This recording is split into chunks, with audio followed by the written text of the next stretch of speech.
Allow me to demonstrate the skill of Shaolin, the special technique of shadow boxing.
Ladies, gentlemen, and my NB comrades, it has been a long wait, but we are finally in the game. Here we are, winner bracket finals between the side of Execration and Motivate.Trust Gaming.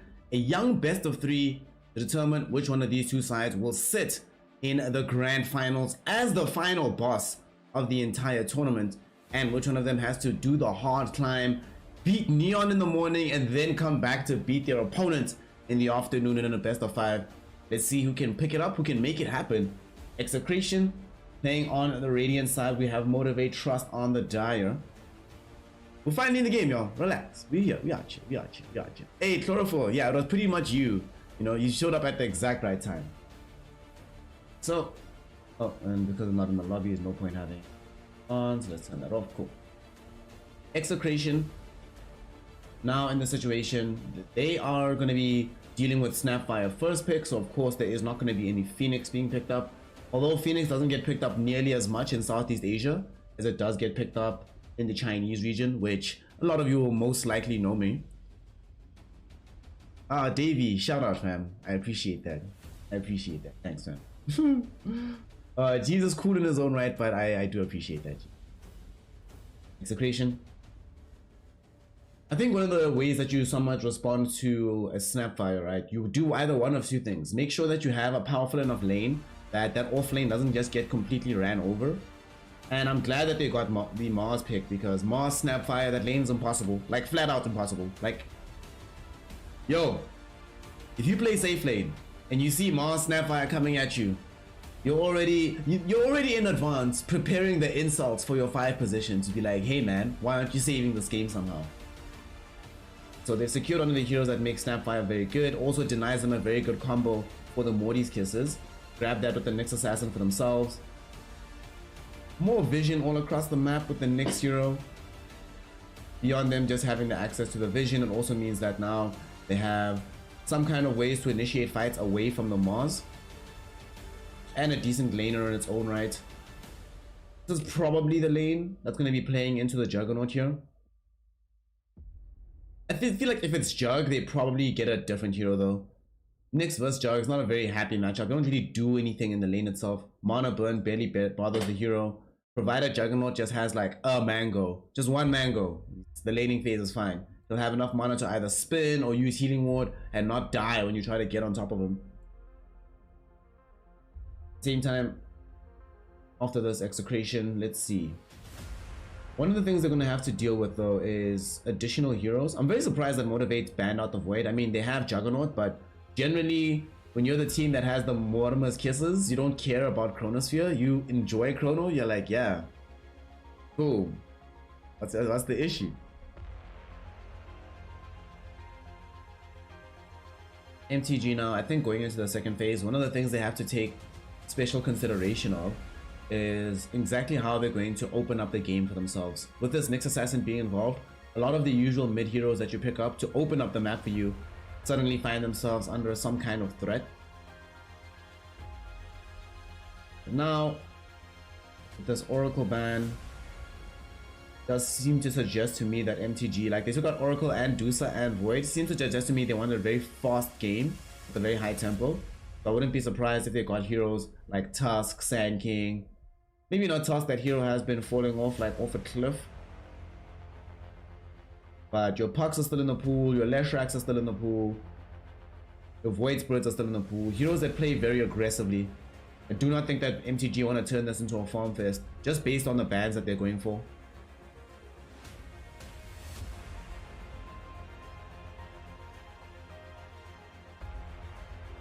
Chlorophyll, young Chlorophyll, thanks G, I appreciate that. MTG. Okay, so Puck does get banned against them. I'm glad that they did that. I think Puck is the strongest one of the heroes that are there. And because you already have the Nyx Assassin, you feel comfortable playing into either Storm or Leshrac in either capacity, just having access to the Nyx. Now that you picked the Lina as well, you feel doubly comfortable laning against either of those heroes. So indeed, Puck was the correct ban, in order to both shore up the mid lane potential for the Lina and make sure that Nyx Assassin is not playing up against a hero that he can't catch if he needs to. It's still unclear whether or not this Lina goes into the 4 position or mid, so MTG don't want to show all their cards just yet either. Pick up the Rubik. Man, I actually wanted to mention this here, but I was like, nah, they won't pick Rubik. Classic lane, the Rubik Juggernaut. Or Rubik plus whatever, wherever they want to make this a thing. It's not decided just yet whether or not it's going to be the Lionax Rubik or the Q Rubik. Personally, I prefer Snapfire in the 5 position, Rubik 4. I do not like Rubik as a 5. We'll see though. Execration with Rubik being in the game. Against these two supports, Lina is perfectly happy to play mid.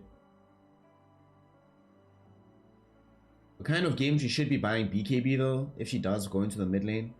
So it would need to be like what? Yule straight into BKB, honestly, just to make sure she does survives every engagement. But if she goes like Yule's BKB Ags, then you not only have survivability from everything that MTG has against you, you also have some kind of burst damage to turn against the Juggernaut, even if he's inside the spin. Now they go for this Ursa Warrior. God, Ursa's a good pick this game. Ursa's just so good this patch. Like, it's a bit ridiculous to see a bear doing so well. Either way, his presence here, a hero that can fight into Juggernaut even when Jug is spinning. You generally don't die to Omni Slash. If you just hold the Enrage, Juggernaut will never ever use Omni Slash on you. And if you look at the overall control from the side of MTG, they have the Snapfire Morty with the Snapfire Cookie and the Rubik with the Telekinesis. Pretty much the full extent of their lockdown here and their kiting. And usually the way you beat Ursa is that you kite this hero out as long as humanly possible, pick off the heroes around him, and then turn back the aggression onto the bear. So if you're playing in this game where the bear is not really that afraid of anything, whatever hero they grab for themselves here in the offlane definitely has to put the fear of God into the Ursa. Can't be a hero like Underlord, can't be your Tide Hunters. I mean, it could be Tide, but I don't know. I would like some big counter initiation to help deal with the Mars jump in as well. But Tide cooldown feels a bit too long. Maybe like a Sand King, so they have a reliable way of always being able to fight.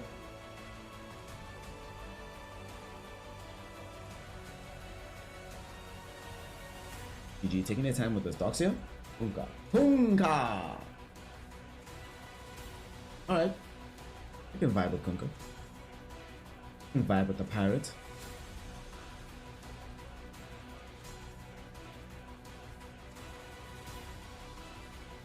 Yep, yeah, Johnny makes sense, dude. Going out, yeah. When you're out and about, it does make sense when you can spend as little money doing it as possible and you're just with the person you love. Best part. MTG banning out the Death Prophet from the mid lane was the obvious answer to respond to this Kunka. And of course, Execration did pick this Lina specifically so they have this flexibility. So there will not be DP mid.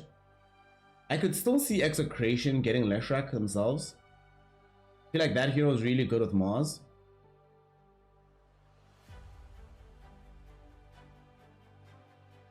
Given the presence of both Jug and Kunka, I'm now thinking potentially of one of these spirits to go into the mid lane instead. And the spirit matchup isn't nearly as bad for Execration as it would be for MTG, having to play a spirit into Nyx.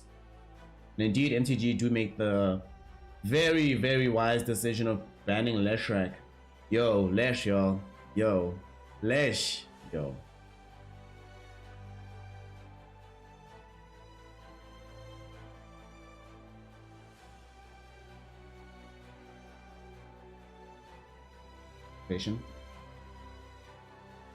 Indeed, I mean, we just spoke about this. What hero could they get for the offlane?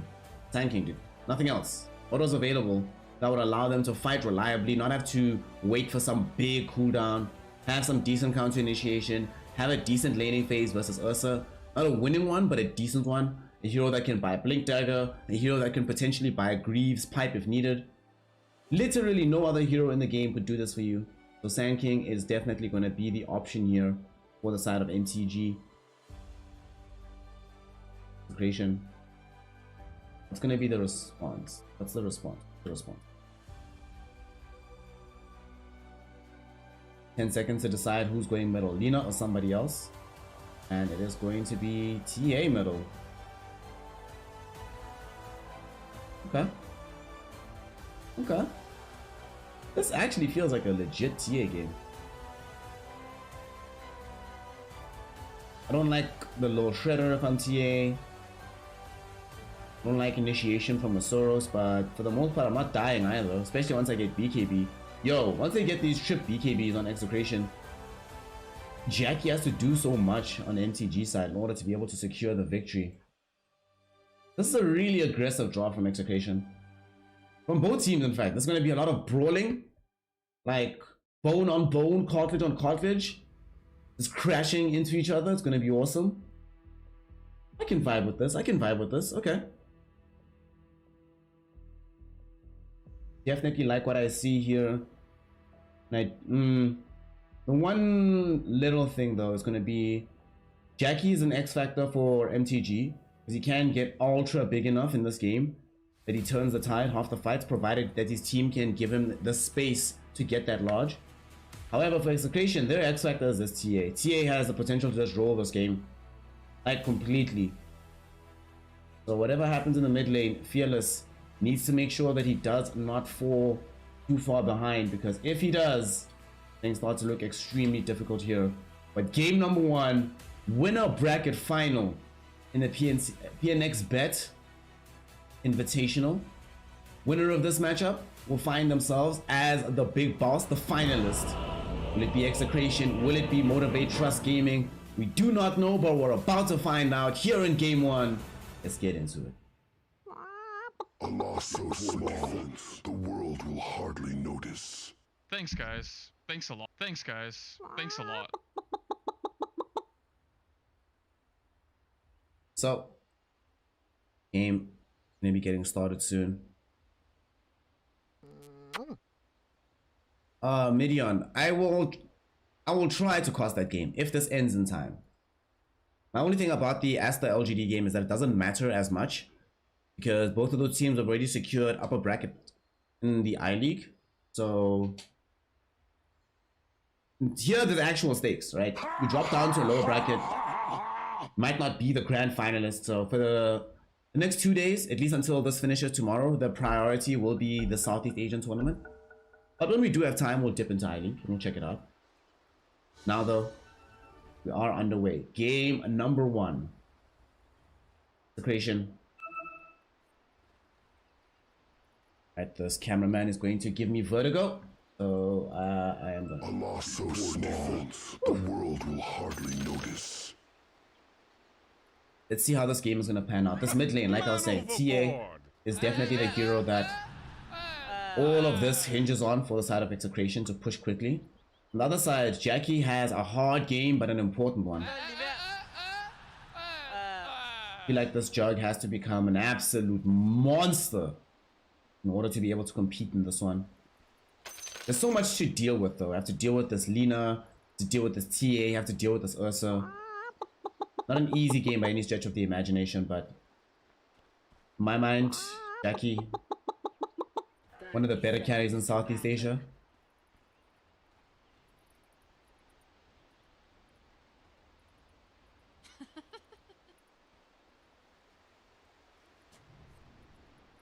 Let's see how things pan out as Execration. Do prefer their draft here, but Dota 2 is not just won and lost in the draft. You still have to play the game itself out. The horn will sound. Let's see how this game itself will begin. Pantheroon trade might end up being won out by Execration here, because RR able to find a pretty sick impale down bottom, secures his team 3 bounties early on. Righty. To be very happy about this set of circumstances.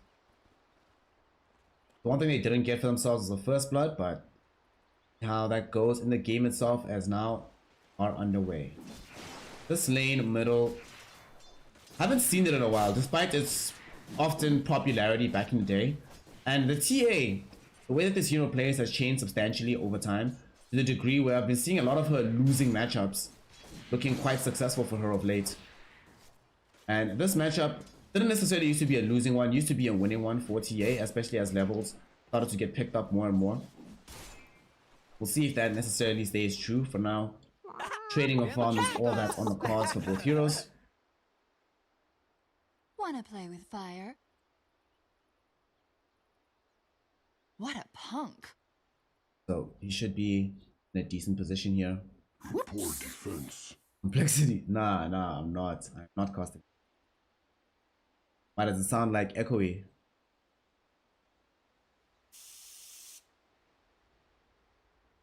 It's just the nature of my house. Like, it's a very echoey place. If I open up the doors and stuff, it'll be freezing cold. Might open up the acoustics more, but kind to me. I don't want to freeze to death. I don't want to die.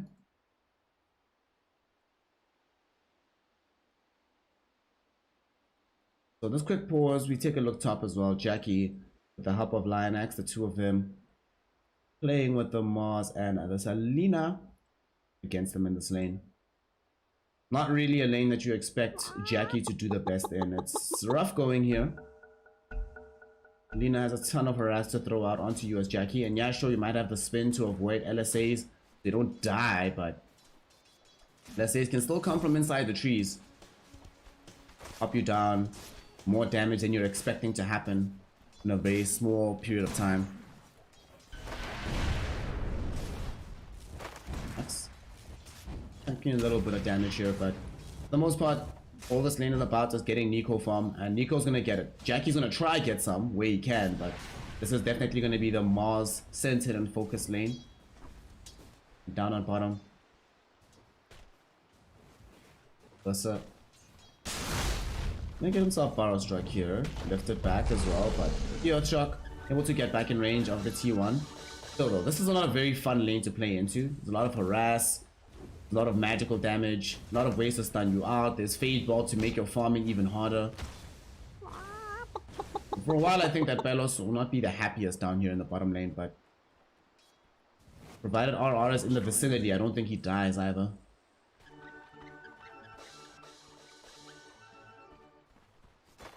The next Arcana I want to see. Oh, I absolutely, without a doubt, want to see a Spectre Arcana. But an actual cool one, you know?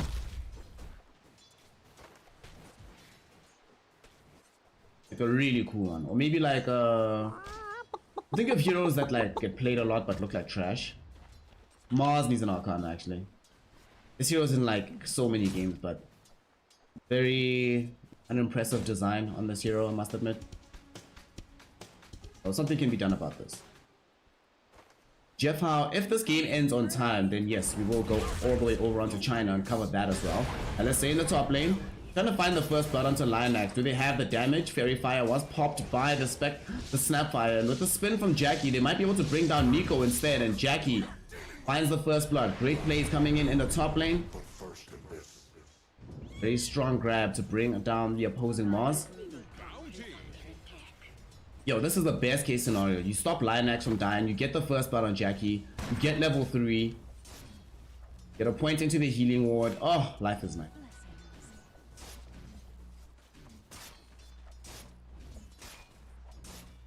Off the back of this, once they do have the return from Nico, he is fully topped up in terms of his sustain. But Jackie will not be able to use the leverage from that kill to start building up more farm for himself. No longer afraid of the lane. Once you hit level 4, I think you're perfectly fine here. Lionax doesn't have to be scared that him moving away for 30 seconds might lead to you dying. Of course, they would have wished for the same luck for Palos down bottom for Execration, but they don't find it. Instead, Masaurus and Q doing a really good job. It is actually going to be a situation where they are playing the 5 Rubik. It is what it is.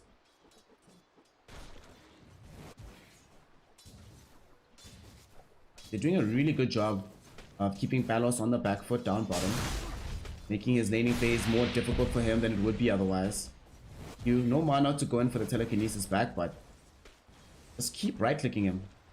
Has no sustain items left. RR has 1 tango to offer, but that's about it. And now with the Barrow Strike, they might actually find this kill. Palos pops the magic wand. 9 charges do keep him up, but he's in danger here. Masaurus, can he chase him down? Barrow Strike up in a little bit. Doesn't need it. Masaurus will find the kill. Fury Swipes were out onto the Sand King, so he might end up taking a tumble to RR, but because of Barrow Strike, he can get back to safety, closer in towards his own creep wave. And I do not think RR can find the angle for a good impale, so Masaurus gets the kill and gets out. Fantastic start to the game here for Motivate.Trust. And while this is happening though, mid lane, what? That's crazy. Yao not only gets a kill, wait, Malstrike, big plays. There's no reveal either. Yao though has the refraction charges, might turn and kill Linax. There's gonna be a double kill for the Templar Assassin. Oh my god, that was amazing. Not only drawing the kill in the mid lane, also top, they find another grab onto Jackie as they bring down the Juggernaut, finding revenge for themselves. Killing Lionax middle, Cube dies bottom, Jackie dies top. So yeah, they lose Balos. But my god, do they not find revenge everywhere on the map, led in by Yao, somehow securing a solo double kill middle versus the Conqueror. Ooh. So mid lane, now 1 secured. Top lane, after killing Jackie there, you're very happy. And the support that Jackie had ends up dying in the mid lane as well. Only really that bottom lane that's going well for you right now by the side of MTG. So you are extremely happy about this as Execration.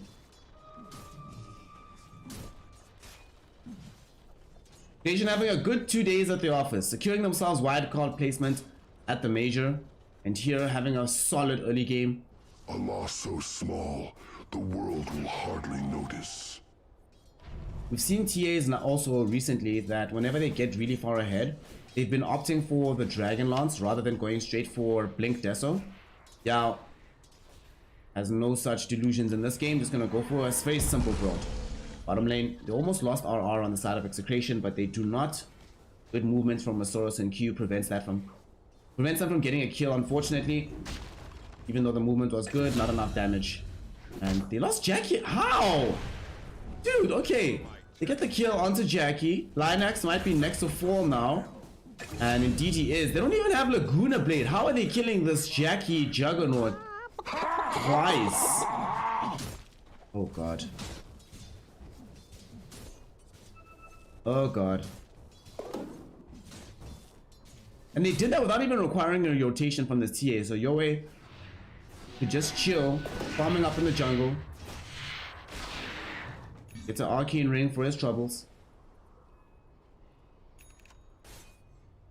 Life is starting to look a little bit problematic here for the side of MTG. They smoke up. Lionex and Fearless recognize that they need to get something done in the top lane. Jackie cannot allow the slide to stay the same way forever. So he brings up his team, see if they can help him.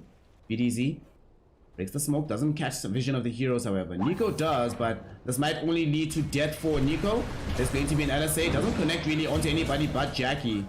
But with the presence of this Conquer, there's still more than enough damage to get this kill. And Jackie tries to get an Omni Slash kill onto BDZ. He should be able to spin him down.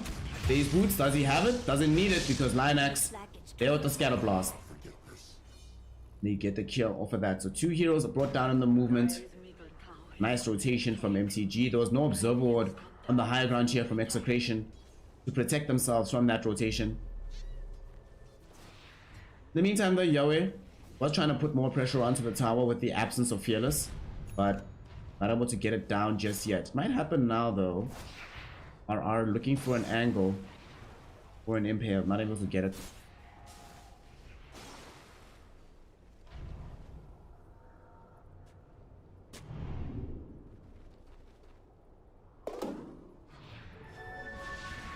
Love how Yoe is just farming like their ancients.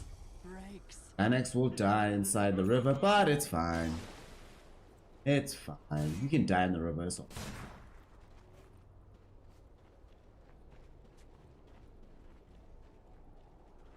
Radiant's bottom tower is under attack. Alright, Palos wants to get himself involved on the map. RR opening some space for him. Spike Carapace will stun Masoros through the Burrow Strike, and because they have the Dust, Sandstorm will not protect him. And this is the issue with playing Sand King into Ursa, right? Despite the laning phase having some acceptable characteristics, at any stage in the later game, if he finds you, he does kill you. Top lane, they want Nico, and they should find Nico. Fearless, not even required for this kill, in all honesty. Showed up as insurance, but you know, sometimes you pay your insurance and you don't need to actually withdraw from your account, so Fearless's premiums will stay low. Dire's bottom tower is under attack.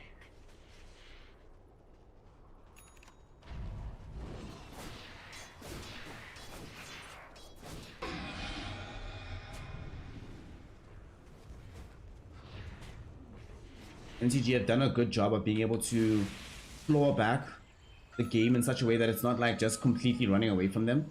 Unfortunately though, with the pressure taken off this bottom lane, it does open up Palos to more and more farm on the Ursa, going for this early Diffusal Blade. And so much farm is being stolen away. Yahweh won't die though. It kills Masoros. It takes some Ancients, but he does die here. Fearless finally getting some revenge onto the Yahweh TA that's been bothering him so much in this game.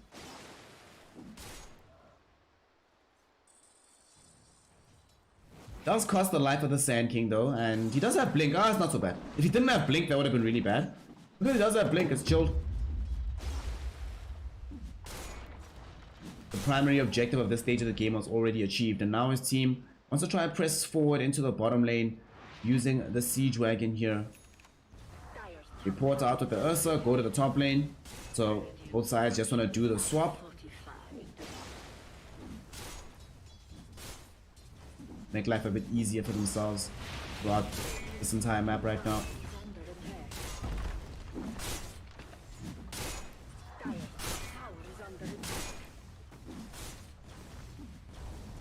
And T1 goes down bottom, T1 goes down top.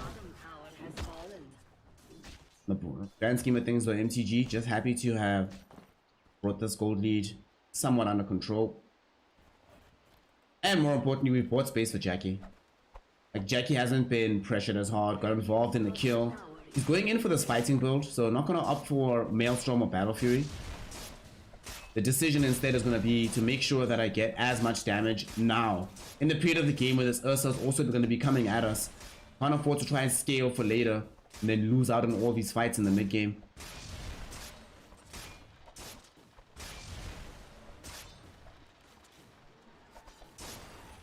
Jackie. Very far from anybody else on the squad, so if they do want to go for a smoke gank, they'll have to do it without the aid of this Juggernaut. And they're stacked up like they want that kind of maneuver, but do not have smoke of themselves. Q does now buy it, so we should see Masoros joining in. RR. Okay, they know that there's a sentry ward around here now. Oh, fire snap quickly into the telekinesis. Do they have the damage to get this kill? Beautiful impale from RR, but the damage has still been done. Q steals the Spike Carapace. He actually killed him with the Spike Carapace. That was really fun to watch, actually. That's where the damage bounced back from. So they now will know that there is a sentry down here. MTG spending a lot of time in this area. I think they're trying to make sure that they force in both the bottom lane and the mid at the same time. Fearless will now port middle. Masoros go in for a bar strike with the Morty's Kisses being used up as well. They get interrupted, of course, by the Spike Carapace, and they will be able to burst down Masoros. Fearless getting Coco Run, gonna get slowed down by the Psionic Trap. They want to try and maybe find a kill onto this Kunkka. Fire Snap Cookie though will assist them with the escape. Palos does not have access to a Blink Dagger, nor does he have his Diffusal just yet, so the slows cannot be there. However, the double blinks are there from Nico and Yoe. And they've already found the one kill. Nico, very low on HP, dragged back with the X into a taunt. That should be enough to kill him. Jackie comes through with the Omni Slash, brings down one. RR cannot save himself with the Spike Carapace, and you will take a tumble as well. So, offlaner for support on one side, offlaner for support on the other. A loss so small, the world will hardly notice. In the grand scheme of things though, would benefit MTG. Ooh, Masoros cannot find the Burrow Strike onto BDZ. He will get torrented into the air though, and now here come the Fire Snap Cookie. They jump him, they kill him. Jackie having shown up here. I would say that the primary benefit for me, why I say that they are feeling really, really good about the situation, is the fact that Jackie got involved, got some kills. Not just sitting, farming on the other side of the map, he's actually fighting right now. First Omni of the game.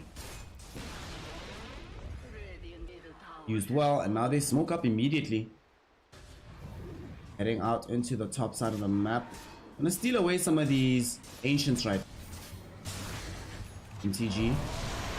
We'll scout out this RR Nyx Assassin who came in here. Nico, beautiful arena, catching out onto 4 heroes. They've already bursted down Masoros. Both will come through though and help them kill Nico. Now it is going to be a big fight. Can they take the follow-up here? Yoe wanted to get the additional damage out. Fearless Want to bring down your way. They drag him back into the Mortimer's Kisses. A lot of damage going out onto the Templar Assassin. She'll go into the Mel Strike, but they have the reveal for her. Linax getting brought down by Palos, and they will be able to get that kill. In the meantime, though, they bring down Yoe.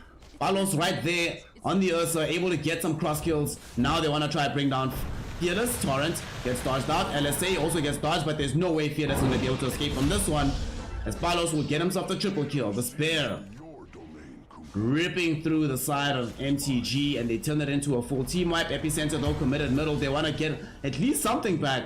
So Mosoros makes it a 9-kill fight.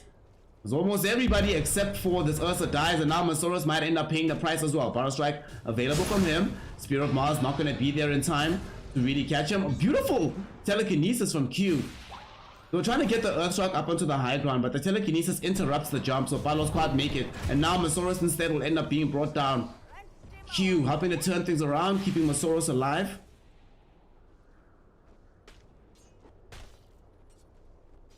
Execration lose out on their supports yet again. Gold and sweet. They had a Blink Dagger on Palos maybe, but unfortunately not available.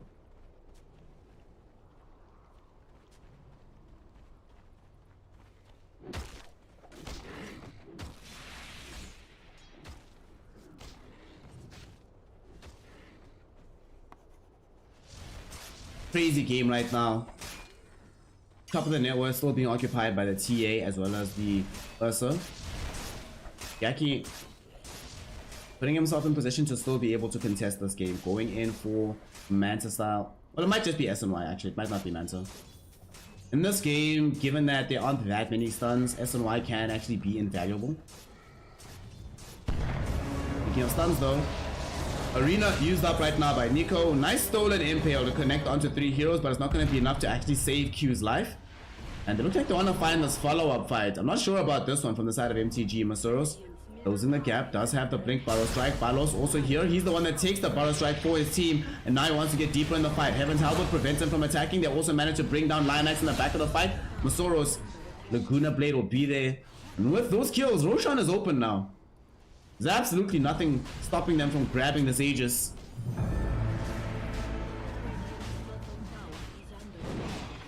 Buyback will be there from Linax, so they recognize the same fact, but unfortunately it's too late. Yoe takes the Aegis, Fearless. Spy Carapace doesn't connect onto him, but they still want to run up the hill and try and find a fight here. Spy Carapace for this Morty with the Snapfire Cookie gets the stun out onto Palos from an illusion. LSA dropping back to stun out Yoe, preventing a further advance from the TA. 2-hero turrets, and these are the 2 heroes that have the catch and the blinks. So that means that this fight is pretty much over. Execration have to flee. Morty's Kisses drop down for good measure, just to make it clear that this is our hood and you are not welcome. LSA though, BDZ doesn't connect it onto anybody, does end up just losing his own life here. Brought down by the damage from Jackie. Mosoros was happy to find the Barrow Strike in revenge for that previous Laguna Blade. Kind of crazy to me that Execration, despite having a 4k gold lead, the Aegis, they still don't actually have the tier 1 tower middle. Very rare that you see this happening. Poor Linax. Poor Linax. Tried to get to the low ground with the Fire Snap Cookie, but it's not going to be good enough. Too much damage from Yoe. This TA. That should help. What's scary is the triple BKBs are coming. 1, 2, buckle my shoe, and then there is no damage from MTG except for the Juggernaut.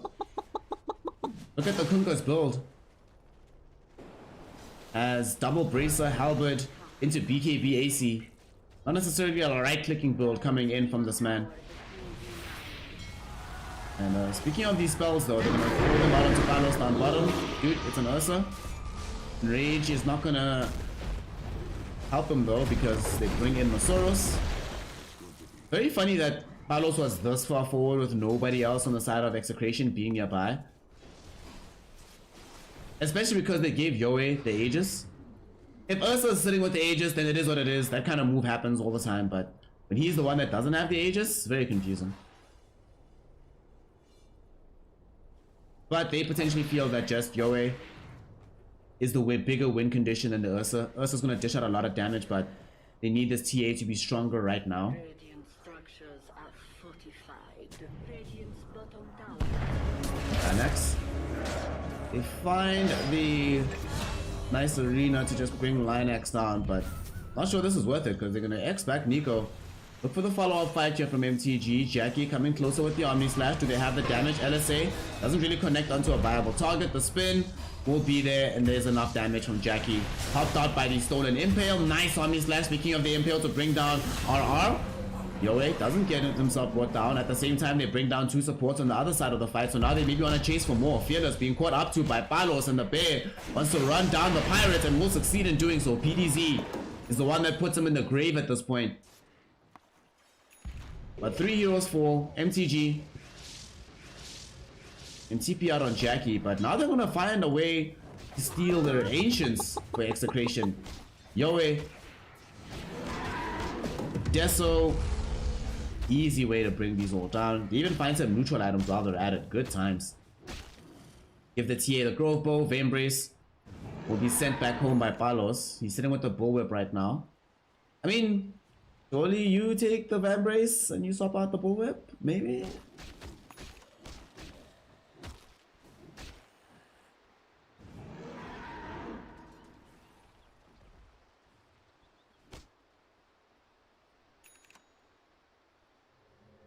See Jackie. He's got one of the better neutral items that could be picked up by the Juggernaut. Has himself the Quicksilver Amulet. And they're trying to force a fight here in the top lane. Nyx, well, yeah, okay. In the military, they would call that bad intel. RR is like scouting out Jackie for a while. He's like, yeah, man, come on, dog, we've got the damage. We got this, man. Look, I'm gonna impale him.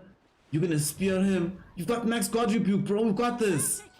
And then the Mars gets there, even blinks forward. And then when he shows up, he's like, wait, you didn't tell me there were other heroes here, my bro. Feels back.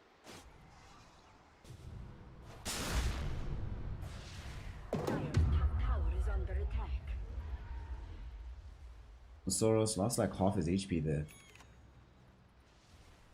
Jug late is better for the team, right? In the sense that MTG is better poised to be able to fight against more of Execration with the late game Jug. But Ursa late game is a monster at eviscerating heroes 1v1.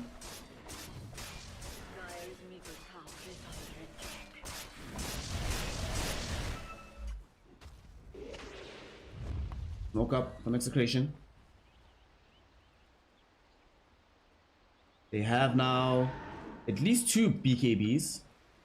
Question is, will they get the third off of this fight, or does this fight go south and delay Nico's BKB even longer? LSA doesn't connect middle. They keep trying to initiate on Juggernaut. I don't know why. Palos looking for Lionax now. They will be able to get the slow out. Power Strike. Masoro's just trying to buy time and space. 5 seconds until we have the blink again from Nico. But with BKB having just been purchased by Fearless and them still having the spin on the Juggernaut, does seem like this is not going to go anywhere. BDC's LSA doesn't help them initiate that fight, unfortunately. So, just back to farming, everybody. Dire's bottom tower is under attack. Dire's structures are fortified. Nico's the one that wants to farm the most. He's like, dude, just give me BKB.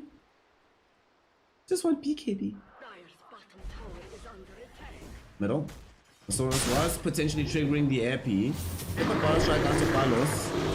Spear throws back some of these heroes. Palos turned around. BKB. Nico jumps in, gets the arena out onto 2. The Omni Slash though already flying forward from Jackie. LSA doesn't connect onto him. And we see that Nico all alone dies. Epicenter with the Morty's Kisses is enough damage to bring him down. Your way pops BKB, so does Fearless. Power Strike now will connect onto RR. The both hits Palos, no BKB or Enrage left for this Ursa. He's gonna try TP out now. They also managed to bring down RR. And it's a really bad fight here for Execration. They end up losing several heroes. Jackie gets a double kill. Just took that fight way too split apart. The jumping here with the Arena of Blood whilst the Omni Slash is happening on the other side of the fight.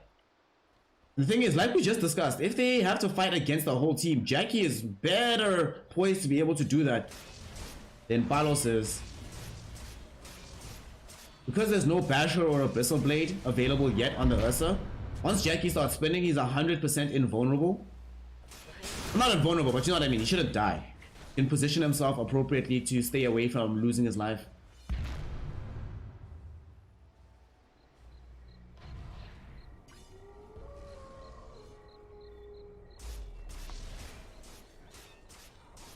Now though, this game is starting to turn, and we've gotten past this particular iffy period of the game where things start to look difficult for Jackie. We're now getting to the point where he is the big cheese on the map. We were looking earlier into the game for heroes like Yoe to rotate into the jug lane and kill him more often, but Jackie has not had that Binner's experience and able to just get everything that he wants in this game once the mid game has began. Masoros has been the one that's dying, feeding away his life, but who cares? RR now will take a tumble, brought down. Jackie, they give him even more gold right now as he secures a wicked 6 streak at this point.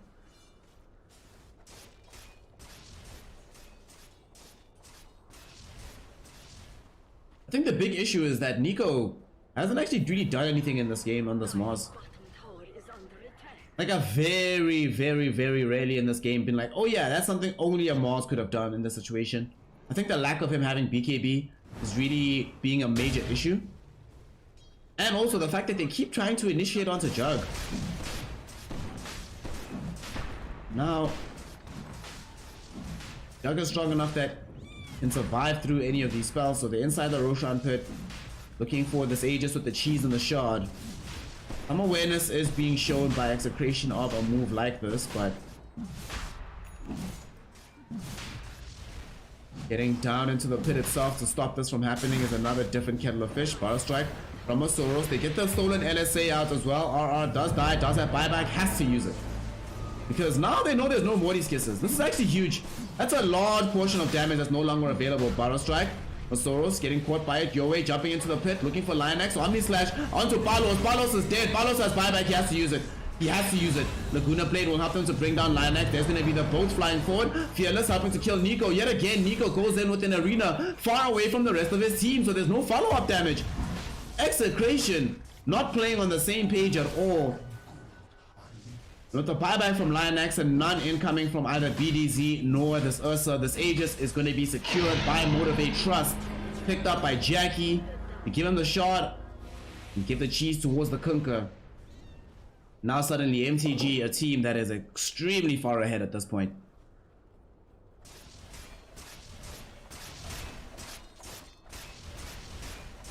This Mars has not worked out. I don't know what's been happening. I'm not sure if that Nico just not feeling comfortable today on the hero, or is this bad miscommunication in the team? Whatever the case might be, it is leading into arenas that more or less just lead into situations where Nico is just isolating himself from the rest of the team. Radiant structures are fortified. That spike. Okay. Okay. Signs of life being shown here as they manage to bring down this first life of the Aegis. Do they have the disable for the second one? Jackie is going to attempt to TP out. We see they're going to bring down Q on the backside of the fight. Spin from Jackie helps him to bring down RR.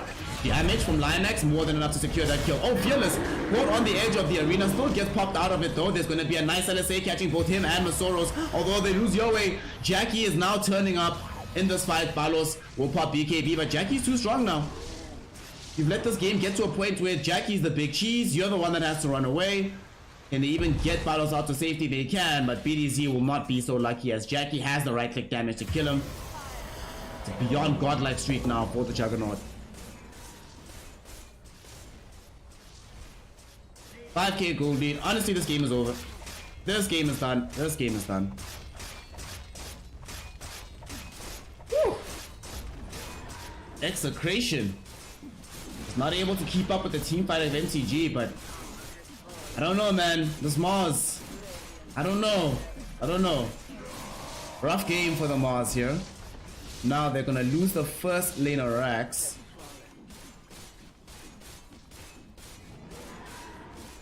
BKB picked up by Nico.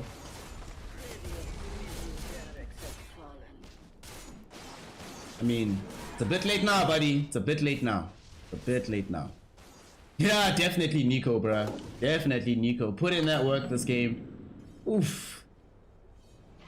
I actually have no idea what the Mars is doing. We're gonna still try for another way to find a fight forward. Also, why are these...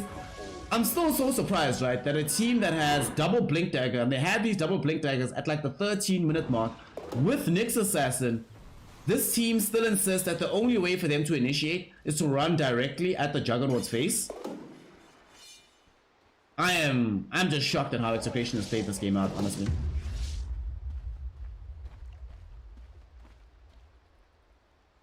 Especially after the laning phase. Man, that laning phase was so crisp from them, but all falling apart in the mid game. Motivate, 7k gold lead up. This Jug is very far ahead of this Ursa with 5,000 net worth in the difference between the two of them. Radiant's bottom tower is under attack. Dire's top tower is under attack. Jackie gonna take the tier 2 tower as the rest of the team is able to bring down RR. Fearless able to get that grab. Tower has fallen.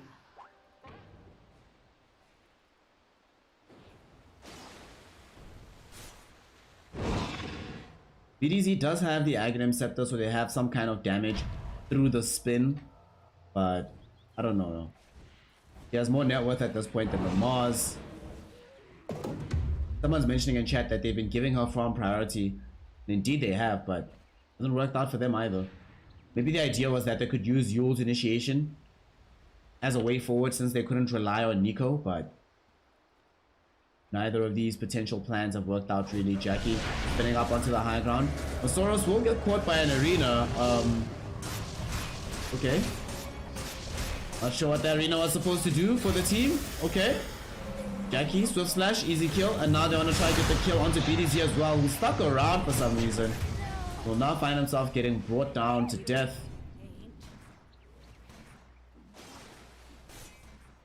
Cocaine Bunny, I see what you say here. Please refrain from using the Arsler, my friend. Around these parts, we don't use the Arsler either. Tower is under attack. Jackie. What's this point booster even for? He has the Axe, has Scotty.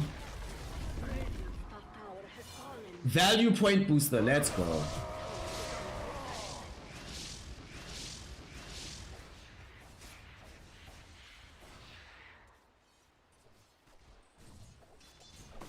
blade falters. Carlos is attempting to find farm on the other side of the map, get close towards MKB. But he's still too far behind. You're not going to threaten Jackie at all. I mean, it's a sad world when the Juggernaut has more HP than the Ursa in this game. That's the world we live in. Unfortunate. It's a world where MTG looking like they are very favored to close this one out. They're going to find RR. Also, it's very distressful when you're the team that's playing with Nyx Assassin, Templar Assassin, but it's the enemy team that has more vision on the map. It's the enemy team that's moving more quickly than you. It's the enemy team that's finding heroes that are trying to hide in these pockets on the side lanes. You do not pick this draft to be hiding inside your own base, waiting for the fate to come to you. Tower is under attack. Carlos is doing what he can to try to push out this tier 2 bottom. And they cancel out one of the TPs, so he might still be able to go for a push. And Jackie comes home. Alright, this is the time. Smoke and go. Smoke and go. Time to go fight. We need to find something, but at the same time, MTG, they feel the same principle. They lead top. No, BDZ, why are you this far forward? Gonna end up losing his life. No buyback available there from the Lina. TA able to blink back home. They felt that maybe with Juggernaut leaving, that the rest of MTG was gonna go, but without being able to get any D wards, you can never be certain of such things. Now there's no Lina, so that probably means another tier 3. An open question if it means another lane of racks, but Masoros wants to win the game right here and right now. They get the Burrow Strike connection out onto Yoe. Yoe finding himself getting swift slashed. Boat coming through, connecting onto RR. Yoe going to take a bunch of damage as well. He'll die to Jackie. 2 heroes have fallen. An arena used by Nico and Barlow's both inside it, but the Omni Slash comes through from Jackie. Both BKBs will now expire. They send back the Mars. Burrow Strike the Ursa. Torrent him into the air, and that should be that. No buyback on Ursa. There is buyback on the Mars, but I don't think it matters. GG is called. Game number 1 goes all the way for MTG despite an extremely distressing early game from them. They hold it down. They come back. They secure themselves the second game, but oh my god. This is not a pretty game. This is not a pretty game. The early game looked very nice, but Motivate.Trust can put a lot of this victory. Honestly, I'm not even trying to flame. No flame, no memes, no cap. None of that like messed up stuff, right? Nico had maybe one of the worst Mars games I've seen in a long time. Actually lost his team the game. And he lost his team the game in the sense that if you look at the drop from the side of MTG and you look at the Execration heroes, Execration, their big team fight can only be initiated by the Mars. If there's no arena, they don't have team fight. He is the team fight. So if he's missing all the arenas and or only using the arena when he's by himself, far away from the rest of the team, far away from a Laguna Blade, from an LSA, from an Impale, from an Ursa, from the damage from the Yo ATA, just literally impossible to win when you play like this with this hero.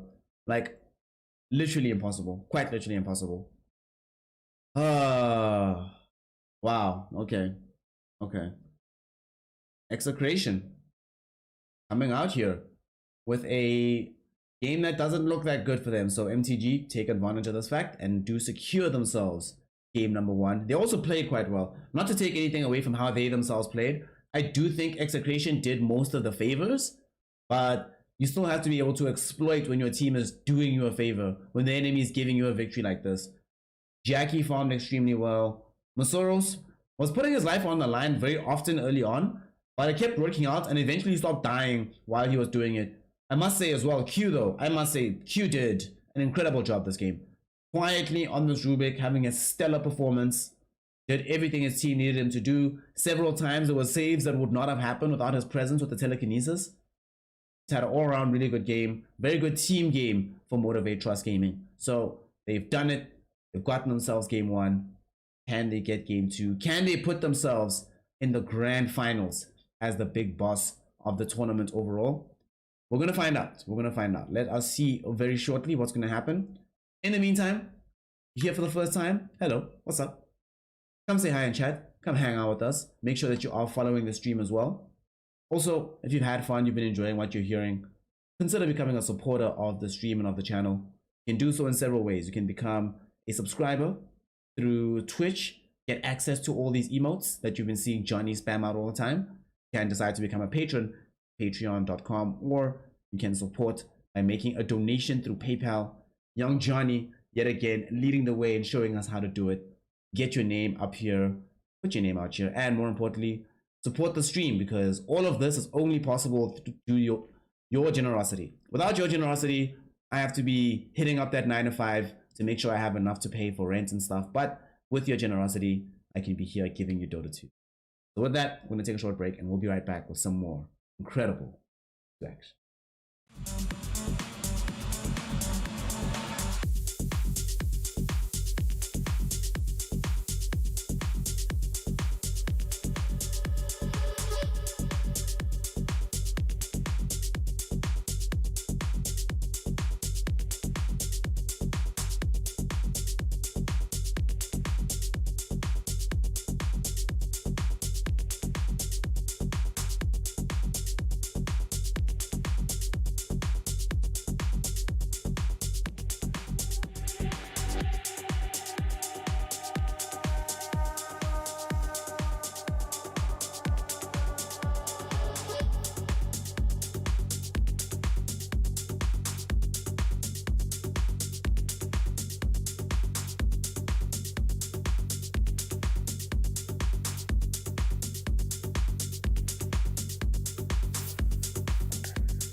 Ladies, gentlemen, and my NB comrades, welcome back here as we continue with the PNXBET Invitational for Southeast Asia, and we're here to see Game 2 between Motivate.Trust and the side of Execration.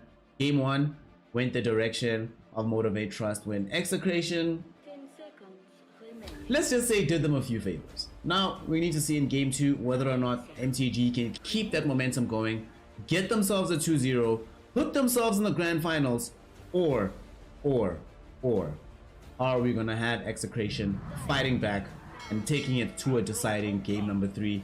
That's what we all want. Let's see if that's what we're all going to get. Now, game underway. Execration on a Radiant side yet again. Motivate.Trust on the Dire. I must say, not looking good for Execration because this hero here, you see this Ancient Apparition hero? Yo, crazy right now in the game. So Execration will have to do the most. Yeah, it is a best of 3. It's a best of 3. Remaining. I wonder if Execration will be able to do enough to prevent this Hunka from actually having this massive impact with the Ancient Apparition. We're gonna need to see a super early pipe by whoever goes into the off lane. By super early, I mean like, yo, rush this item. Ancient Apparition, either you rush the pipe or you make the AA feel always under pressure. Now I'm actually really sad for Execration that they banned out heroes like the Puck, because Puck I think is one of the better heroes versus AA to also find him at the back of the fight. God, I'm scared. I'm so scared for them.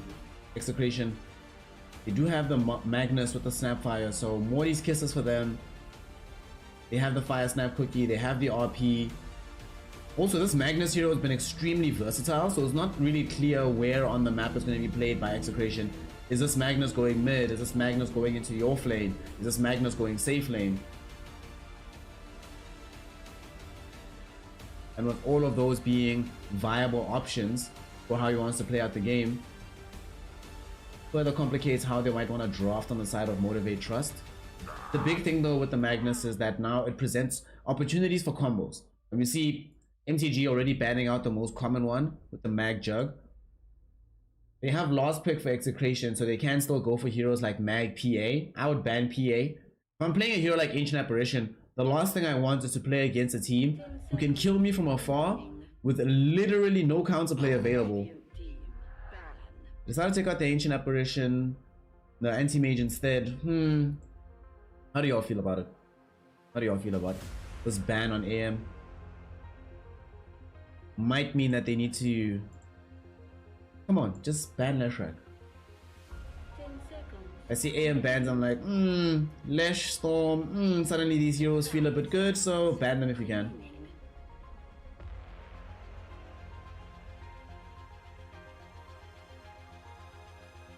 Motivate.Trust.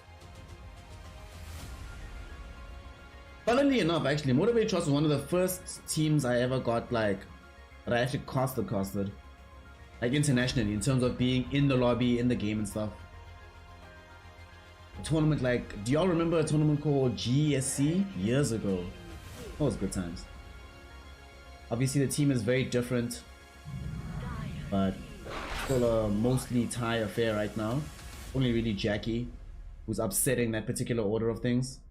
Execration, fresh off of banning this Bristleback, will now make the option of picking the Lion. Okay, burst damage available for them. The previous game, they did have a lot of issues when it came to counter-initiating in fights. Now they have 2 methods of doing that between the Magnus and the Lion. Big Hex. Hex is so good in Dota right now, so I can definitely see this hero having a very good performance here. It depends on what they get from MTG. Yeah! Ice Gremlin. Ice Gremlin knows what's up. That exact one. I remember giving up like 2 weeks of like actual work at the time to do GESC stuff. It's good times.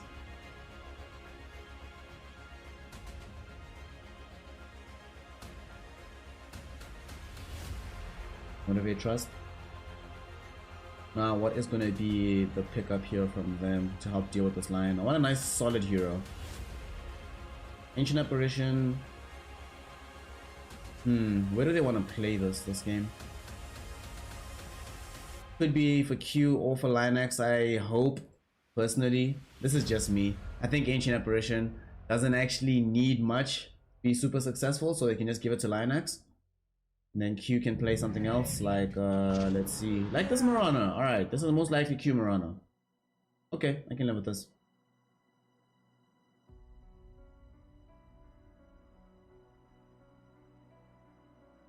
Bringing this Marana in tow.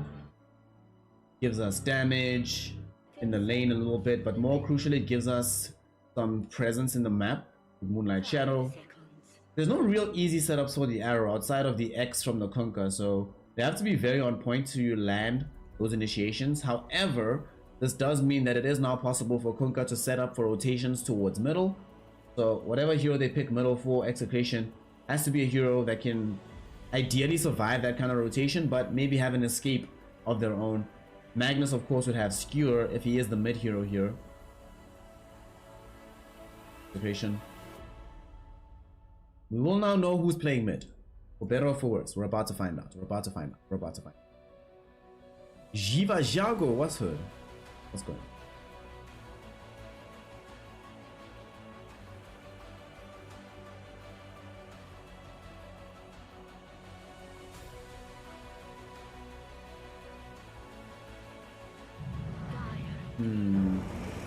Pango gets picked now by Execration. Okay, so we have mid Magnus. Mid Magnus, off lane Pango. Honestly, I do prefer mid Mag. I'm really fine with it. I kind of feel like the thing about this hero, when I see it safe lane or off lane, it either falls off when it's in the off lane sometimes. Feels like a sort of RP and power machine. Or in the safe lane, it's got too much to do. Like the responsibility of the game is all in on the Magnus now. But in mid, you get super far ahead early, you can stay farmed up, you do a decent amount of damage, you show up to fights and help out, but you're not the win condition. So you can be a little bit more circumspect about when the right RP needs to come out. And since you're not the safe laner, another target can get in power. A target like PA, for example, who I can still see having a presence in this game. Sand King getting picked up now by MTG, so Masaurus will be reprising his role on this hero.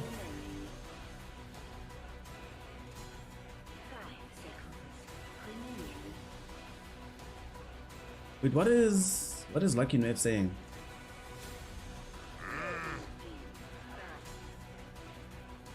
Somebody please translate for me. I'm very confused. Jiva Jago, I am personally not really hyped to see Execration at the major because I think they're gonna unfortunately come last. That wildcard is too rough. It's too difficult. Like IG, Team Secret, Vici Gaming. It's too difficult. 10 seconds remaining. I can imagine them taking games off of these teams, and I think they won't be lost, they'll beat Monaco. So they'll beat Monaco. Monaco will be at the very bottom of that stack, but difficult, difficult.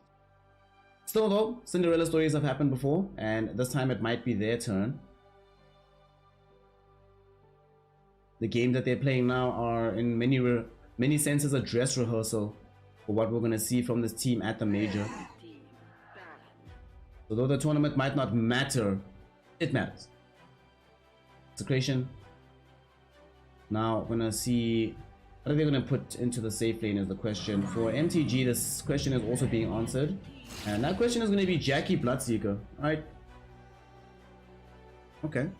Jackie Bloodseeker. Jackie Bloodseeker. MG Blade. I'm from South Africa, comrade. I'm from South Africa. 10 seconds. Execration. What do you respond with here? You can get like a Sven. Oh, Sven's banned. Okay.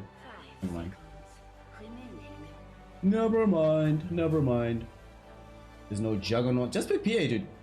Not the greatest in this game. It's gonna have some struggles still, but yeah, dude, just pick PA. Here we go. What else were you gonna play with a billion carries banned?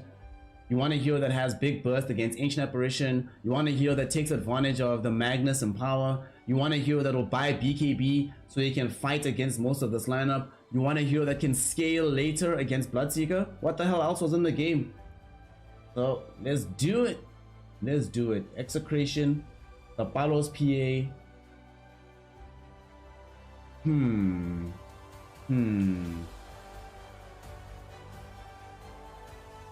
I don't know. the complication here for Execration is that if this was game one, let me be honest and say if this was just game one by itself, I'd say Execration is really favored in my mind. I really like this draft that they set up. They have all the damage sources covered. They've got some pretty decent team fight, and they can really disrupt the play of MTG, especially with this Nico Pango. But this is game two, and I did see game one. And as a result of having seen game one, I'm not fully confident that Execration have the execution necessary to pull this off. Not that it's that difficult. All it needs really is to just keep PA alive, get past the laning phase, get her farmed, go with chaos. You can make it happen, but the chaos has to be controlled. And if it's not controlled, this Motivate.Trust gaming lineup can tear you apart. If you're ever spread out, you're just gonna die everywhere. So, do we get a 2-0 or do we get a 1-1? Let's find out together. We get ourselves into game number 2. Oops, we haven't updated the score properly. My bad. I'll fix that.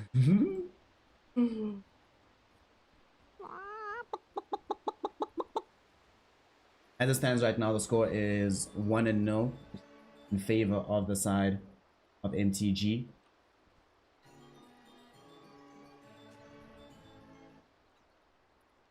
And my camera controls went all iffy for a moment there. Not sure what was going on, but we're back. We're out here. Might have been one of those dumb errors that requires the Dota restart. Haven't had that one in a while. I miss it. Sometimes you miss the classics. Yes, the Nico Pango should do a much better job of this, Mars. Listen, if they just play this game as the heroes on paper suggest they should play this game, honestly, I think they're really favored to win on the side of Execration, even though they have access to this ancient apparition who I've been singing its praises all day. I do think that Execration can get fast enough ahead. These fights are very difficult. This Pangolier, for example, outside of being ruptured, that's the one thing, right? The big reason why they picked this Bloodseeker for the safe lane is to have the insta counter against Nico, to make sure that whenever Rolling Thunder is out, you rupture him, that hero does nothing. So Nico, definitely within his best interest to buy the Aghanim Shard as soon as humanly possible. Get yourself the roll up. Once you get roll up, right, you trigger the Rolling Thunder, get yourself ruptured, then you just roll up and wait. It's the only real way to deal with it. Otherwise, it's like one of the hardest counters in the entire game of Dota 2. However, on the bright side, it means that because this Pango is the only real target for the rupture, as in, they can't afford on the side of MTG to not rupture Nico. If they don't rupture Nico, how do they fight like against Rolling Thunder? It becomes too difficult, so they have to rupture him. But that does mean that there's going to be more space for Palos to dip in and out of the fights.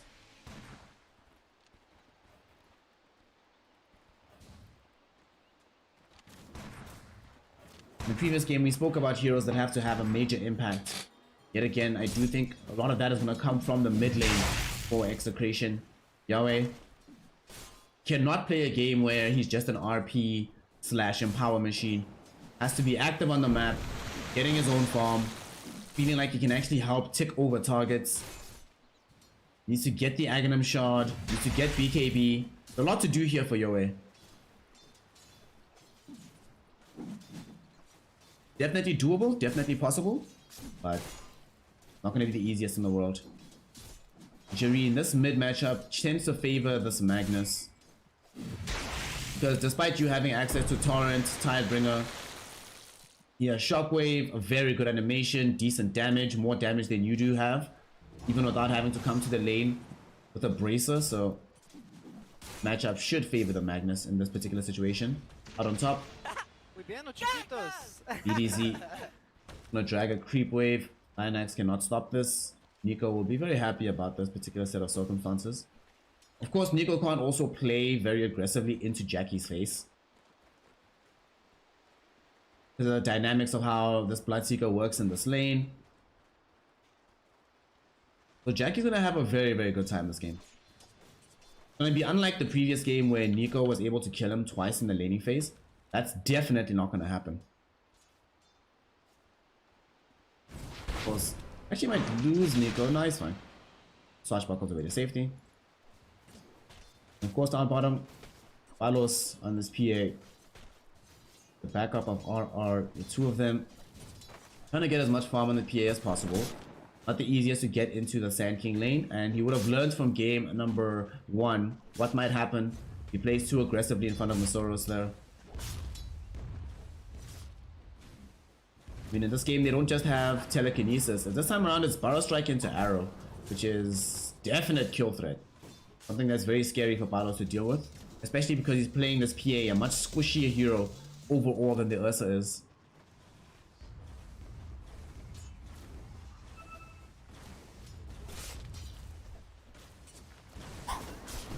And I thought Palos might actually want to jump onto Q, but instead, look at Arrow. Doesn't actually land somehow. Instead, the Fire Snap Cookie stun from RR leads onto Masoros. And though it's not a first blood because they share the bounty, we know what it is. First blood drawn down bottom for Execration. Really unfortunate not to get the bonus gold, but great job to get the kill onto Masoros, especially considering how badly things are going for Nico in the top lane. So the fact that they get the kill first in their off lane, really, really massive.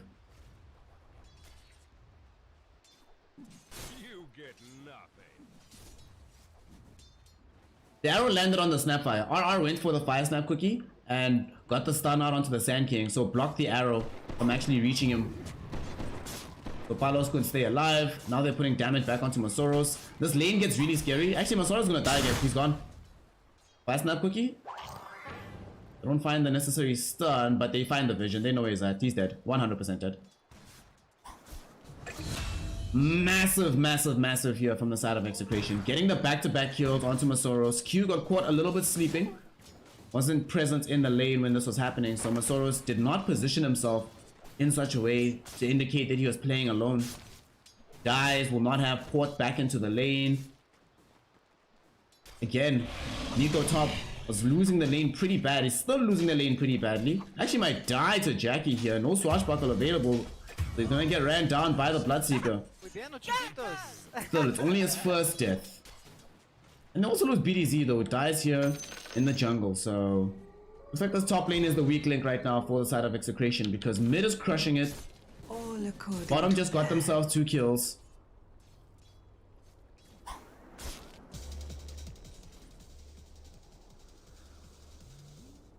No, you absolutely do not go for the Battle Fury. If you have Magnus on the team, you rush the Desolator.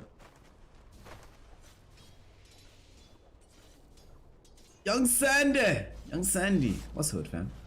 What's going on?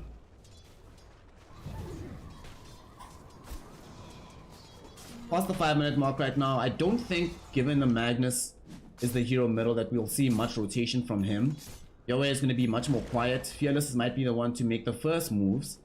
They did so in game 1 as well. Palos, they get another kill down bottom with the rotation of the sand. This Snapfire. They ensure they are able to bring it down. Oh, actually it's Lion who came down bottom because he died in the top lane. Now Masoros is going to die next. Palos with a double kill. Oh god. Oh god. Oh god, this is terrifying. Look at this net worth. Palos off to such a good start. And Bloodseeker, again, the Rupture is so required onto Pango. Can use it on PA, and if you do use it on PA, it can help you get kills. But at the rate that she's going right now, it will be a requirement. What build are they going to go for on Jackie? Falcon Blade to start off the laning phase. Average times. You do this instead of buying double Wraith Band.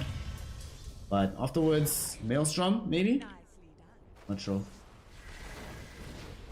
Q does manage to bring down BDZ. The two of them have just been running around playing with each other.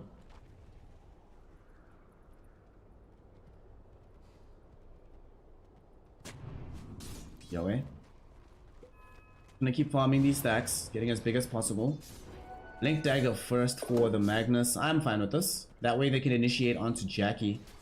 Speaking of Jackie, Lion shows up top again to try and maybe help out Nico. Despite the fact that Masoros has died 3 times in this game, Nico still has less net worth. That's how rough this game has been for the Pango so far.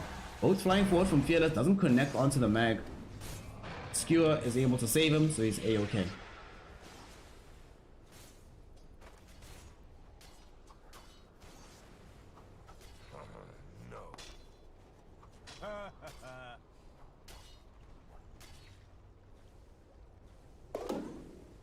I mean, Blink RP is great against 3 melee cores. Oh, hold on. Rupture top. Nico's dead. No way you can survive this. It is great against these cores, right? But the only thing that you have to take into account is that we do not have them all in one place just yet. I think you can afford to be a little bit greedy on this one. But making this option.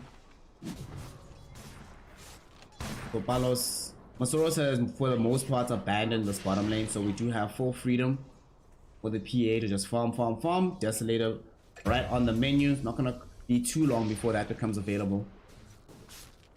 Another death onto BDZ, but he's been dying quite a bit here. Third death in this game. The question I have is, when do they actually want to try and kill Jackie in the top lane? Even when they do have RP, it's a fairly difficult kill to get. Bloodseeker has a ton of armor right now. They don't actually have magical burst without the Finger of Death or the Morty's Kisses being online, neither of which are. It's going to be some time until Palos feels like a massive physical damage threat, so Bloodseeker can finish his farm, will get the Maelstrom without too much difficulty. Certainly a game I would love to see him build with Gleipnir. You're playing with the Ancient Apparition, man. Being able to hold heroes in a certain position so you can blast them down later makes such a huge difference.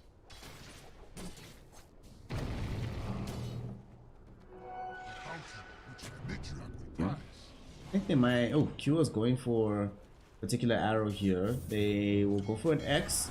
Dragging back BDZ. There comes the boat. They D-ward on the high ground. Do they have the damage to bring down this line? Fire Snap Cookie stuns out the Kunkka, and there's going to be an Earth Spike as well. But with Bloodseeker showing up from the top lane, easy way to get the kill. Bloodseeker will help out. BDZ will go down. Though for Execration though, nothing of real value is lost in this situation, right?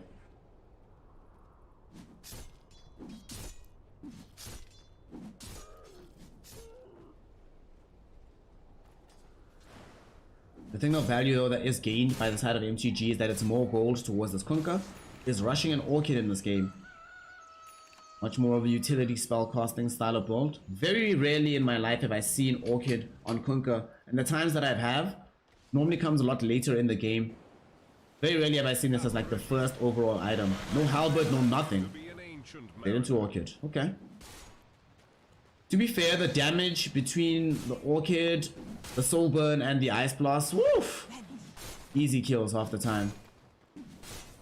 Moonlight Shadow is used here. They want to try and find something, but start level on the epicenter being available just yet. No real vision of these heroes. I doubt they'll be able to find anything from this. I think in this game, Jackie definitely wants Gleipnir. So Atos, BKB. Wait, Atos, SNY, Gleipnir. I think is the best build. And then he can decide if he wants BKB. So Maelstrom, SNY, Atos, Gleipnir, and you can see. Radiant structures are fortified. We're trying to secure the tier 1 tower in the top lane. RR throwing in the low shredder damage onto this. The same swap is happening bottom with Masoros. However, they're bringing in reinforcements on the side of Execration in the event that this turns into a fight. Thus far, it is not. Palos just jumps forward with the Empower. And with him having been so far forward, they might decide to get aggressive here. Forts coming in from all directions. X back. Toss up into the air. The blast comes through, but it's a little bit too much damage for PA to jump away from. She ends up dying. RR will eat an arrow as well. And 3 fall in the top lane. MTG. A little bit too strong right now.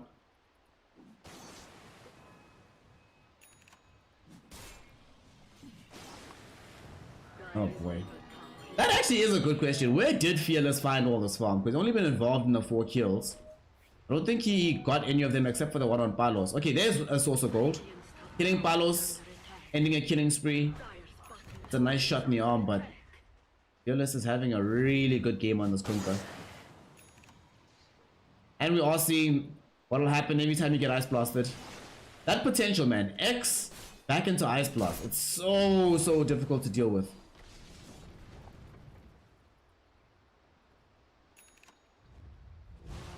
Smokes up by both teams. Blink Dagger now picked up by Yoe. Have Blink RP available. 3 heroes coming into. Oh my god, this might be the perfect time for initiation. Masoros will not get Burrow struck. BDZ, they find the dust out. Oh man, that's so unfortunate for Execration. They still want to try find a follow-up fight though. Ice Blast coming through. There was an RP middle. They're looking for this Kunka, but Fearless is still alive for now. BDZ also trying to escape, but Burrow Strike does catch him. They do manage to kill him. Middle. The Rupture thrown out by Jackie. Will he be able to find a target? Palos in a lot of danger here. Rolling Thunder will come in from Nico. Palos will be cold feeded in position. Do they have enough to kill him? Masoros will be there. There's going to be an arrow. All they need. And they do manage to kill Fearless at the very least on the other side of the fight. Jackie in the meantime though, looking to chase down RR. Easily managing to do so with the Maelstrom. Getting himself a double kill. And they're not done just yet because now Nico isolated on the wrong side of the base without any farm available. No mana. And there's no chance that he survives here. Lionax throws in the Ice Blast for good measure. He's most certainly going to take out here the Earnest Shadows, making sure that it does the right job, and he will take a tumble. 4 heroes fall from Execration, the only survivor being this Yoe Magnus. Oh, he died too, actually. No, the full team wipe, yeah, because he also died.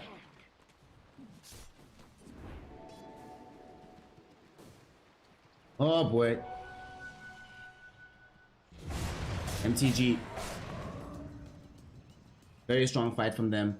Bloodseeker with that Rupture proving to be super useful. They'll need like Aeon Discs, Lincoln Spheres, etc. to help deal with this.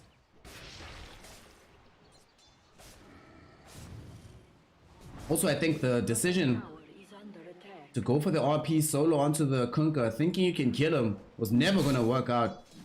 He was level 12 at the time, still had access to the boat, double braces, 15 armor. That was never going to happen.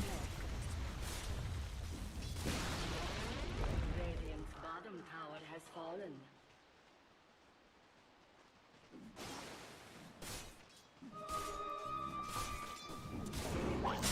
EA might eat in Ice Blast right now. It's flying towards. Doesn't connect, but looks like RR might end up taking a tumble here. Did get Ice Blasted. Still alive though. Rolling Thunder throwing in by Nico. They jump forward with Q and they easily find the kill onto RR.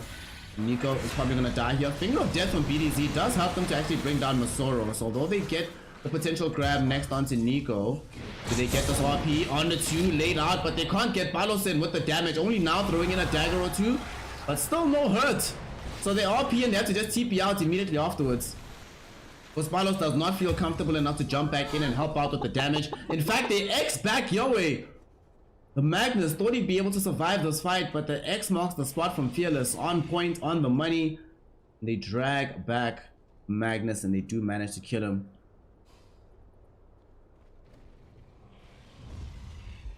Oof. Execration under a lot of pressure right now. Fearless, between himself and Jackie, they are sitting very pretty at the top of the farm charts. 5k gold lead for the team of MTG. And other X, an arrow, easy kill. I mean, I think the key difference for me in how this game has been going, the series overall, if we're honest, is the fact that MTG play as a team with pretty much everything they're doing, but Execration, there's so many different ideas of what needs to happen from this team. Also, I was hoping for a better performance from Nico this time around, but unfortunately, the thing is, you can't even really blame the Rupture. He's only been ruptured once while inside Rolling Thunder. Just hasn't been able to work out for his team once more.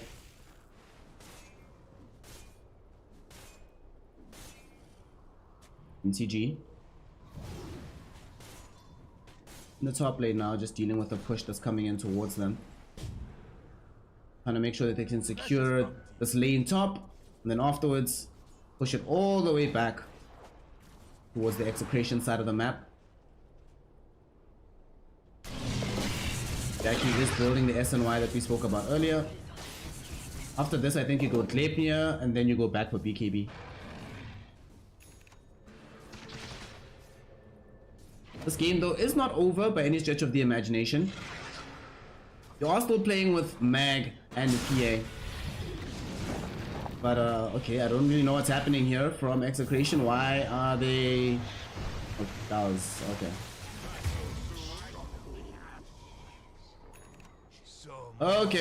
Okay, that was an interesting maneuver to say the least, coming in from the Lion.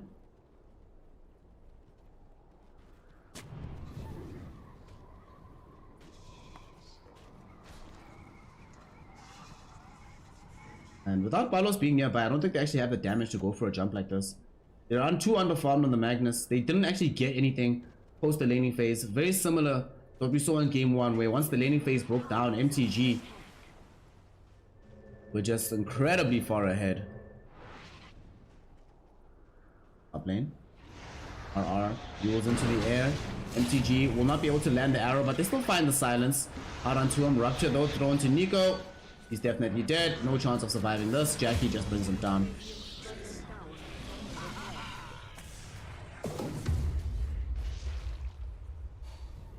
Nice pickup. They didn't even use the arrow there, like in order to get the kill, so it is still available for Q to use elsewhere once they trigger out this Yule Scepter. Yeah, Q has looked very good this game. Unfortunately, Nico has not really had another game that he could play. This time around, it's not really his fault. He's playing against a hard counter, but still so rough. Arrow, is it going to connect? It doesn't. This is the one time where a salvo of spells will not land. That's part of the issue for MTG, is that Execration, if any of them ever get stunned, there's just so much follow-up. But at the same time, the same is not necessarily true for them. Or rather, they have some incredible follow-up on paper, right? You should be following up RP with like Morty's Kisses, Rolling Thunder, all this good stuff. Let's see if it's gonna happen here. Do they get the necessary stuns? Fearless is gonna die here. They went in with the Moonlight Shadow, but they went to the eastern part of the map for MTG. And Execration decides to strike on the west. And now, not only have they gotten the 1 kill, they want to try to get for more. There's no BKB available for Jackie. Do they have the damage skewer for Yoe? Where's the jump in? Where's Palos? What the hell is happening? PA. What is going on? Rupture thrown out. Nico. Dodge buckle forward. But Jackie able to get that kill. Palos, what the hell, dude? Seriously, what the hell? Palos went to farm freaking Ancients instead of coming forward to help kill the Bloodseeker. Oh boy. Oh boy. Oh boy. So Nico makes an actually really good Rolling Thunder here with the bounce back against the Bloodseeker. But as Nico decides to play a lot better, Palos decides, meh, doesn't matter. It was so close to killing both 2 huge targets on the other side. On the bright side, they do get the 1, but right now, Fearless should not be the only target that was in the grave. Off the back of that, Execration will still be able to keep control of the Radiant jungle because they didn't lose enough heroes to be forced away from this area. There's still this Cold War where the mid lane is sort of an iron curtain right now. Execration, smoke up. RP, not ready. Nor do they have Moi's Kisses. Nor do they have Blink on Lion. What the hell is the smoke about? What is this doing? Don't do it. Execration, let the tier 2 go. Let it go. Let it go. Radiant's bottom tower has fallen. Radiant's middle tower is under attack. Sheesh. Execration. What is happening? I actually don't understand what's going on here with this team right now. Auto Strike, Masoros able to catch out Yahweh. Arrow with the usage of the Ice Blast. Rupture, Nico is going to be dead for sure. No way to get himself safely out of this. Both does come through. Does connect onto BDZ as Nico gets brought down by the damage from Q. Masoros also finds the Butter Strike onto RR. Jump back on by Palos, who's able to find the big kill there. RP from Yoe. They drag back now the Bloodseeker. Is this finally going to be the opportunity? There's the combo. There's the kill. Palos with a double kill. Now they finally can try searching for more. Orchid used out by Fearless, but the Hex will chase him from BDZ, and that is still going to result in a kill. Do they get more? Moonlight Shadow was used. Lionax and Q, though, will not be caught by this dust of appearance. Jump back in, though, by Palos. He wants to try and find Lionax. They will be able to get the kill onto Yoe, thanks to the Ice Blast, though. So that's a huge pickup for Q. Gets a monster kill streak, but he now loses that streak to Nico, and Palos gets another kill. Masoros with Epicenter, though, will he be able to bring down the PA? Indeed they will. Before he died, Lionax got down the cold feet, so the PA could not escape this fight. In the meantime, Auto Strike yet again. Q brought back. Arrow connects onto RR. This should lead into potentially another kill, but there's not enough damage. Masoros Auto Strike in a couple. He gets himself hexed it up right now. Do they have enough to kill him? Finger of Death not at the ready. RR trying to escape with the Fire Snap Cookie in the trees right now. Arrow connects, and Q with the buyback able to get the kill. At the same time, though, Masoros still brought down by Nico.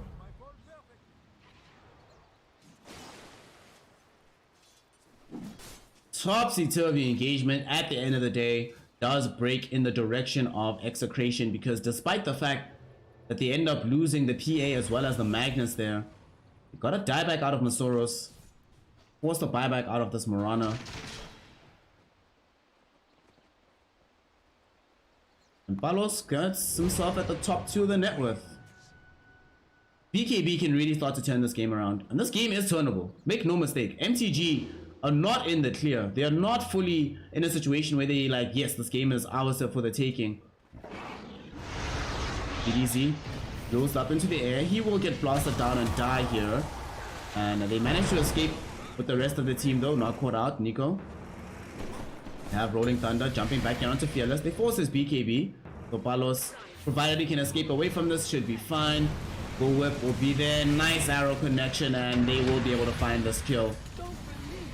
Because there's no BKB, Palos, you can't make those moves. And with the Rupture, Nico gets back into the base. They have the follow-up damage there. Fire Snap Cookie. Nice RP from Yowei, bringing them all inside the base, but they've already used the Fire Snap Cookies. Where's the follow-up damage? They get a triple kill thanks to MTG. They only lose one though of Lion Axe. And with there not being any buyback from Palos, despite their finding a 4-hero RP, if they hadn't used the Fire Snap Cookie to try and save the life of the Pango, then maybe they still have it available to throw back into the RP. But also, Yahweh, the fuck are you doing going for that RP? There's no way you get any kills after that.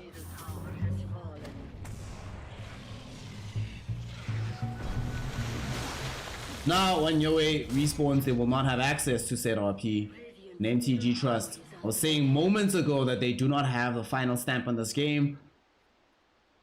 As I say that, Execration decide to buy them some ink, fill out the design, and he's like, here you go, king. Here's what you need.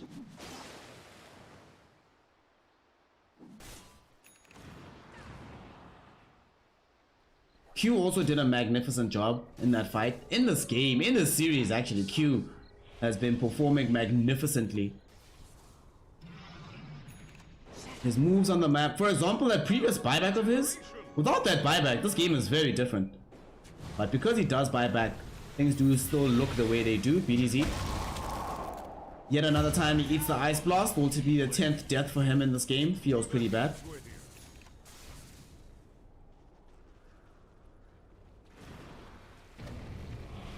No line in the game.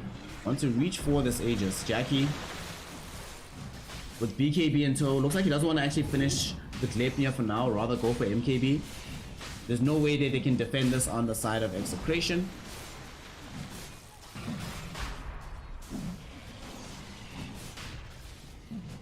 And there you go. They just picked up. Yowei and Palos will be able to at least take back the outpost on the other side of the map.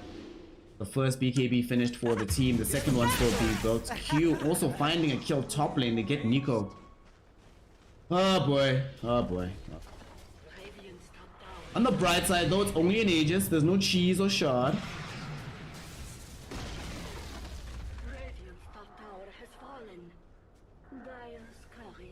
But boy, has Yowei's mag not really worked out for them. He's still giving Palos a lot of farm through this. I'm gonna try to get into the Aghanim Scepter now as soon as possible. The big thing is just making sure he has buyback. They're drawing a lot of attention down bottom. And with all these TPs coming in, we saw that Execration tend to use this time to try and move out on the map. This time around though, they do have adequate vision to help out in this regard. But the lack of Blink Dagger on BDZ means that they still cannot find any initiation onto Jackie. I say that though, but Jackie playing a very cocky matchup here, still keeping around this area. RP will come in. There's an epicenter. Do they have the damage to kill him? Yes, they do. They burst him down, take away the Aegis.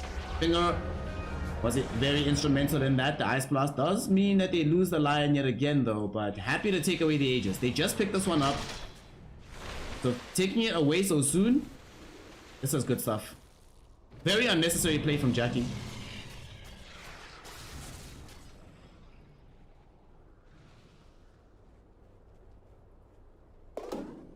At this point, it doesn't really matter, Jareen, if he buys more damage, because if he doesn't survive the fight, it doesn't matter if he has more damage or not, right?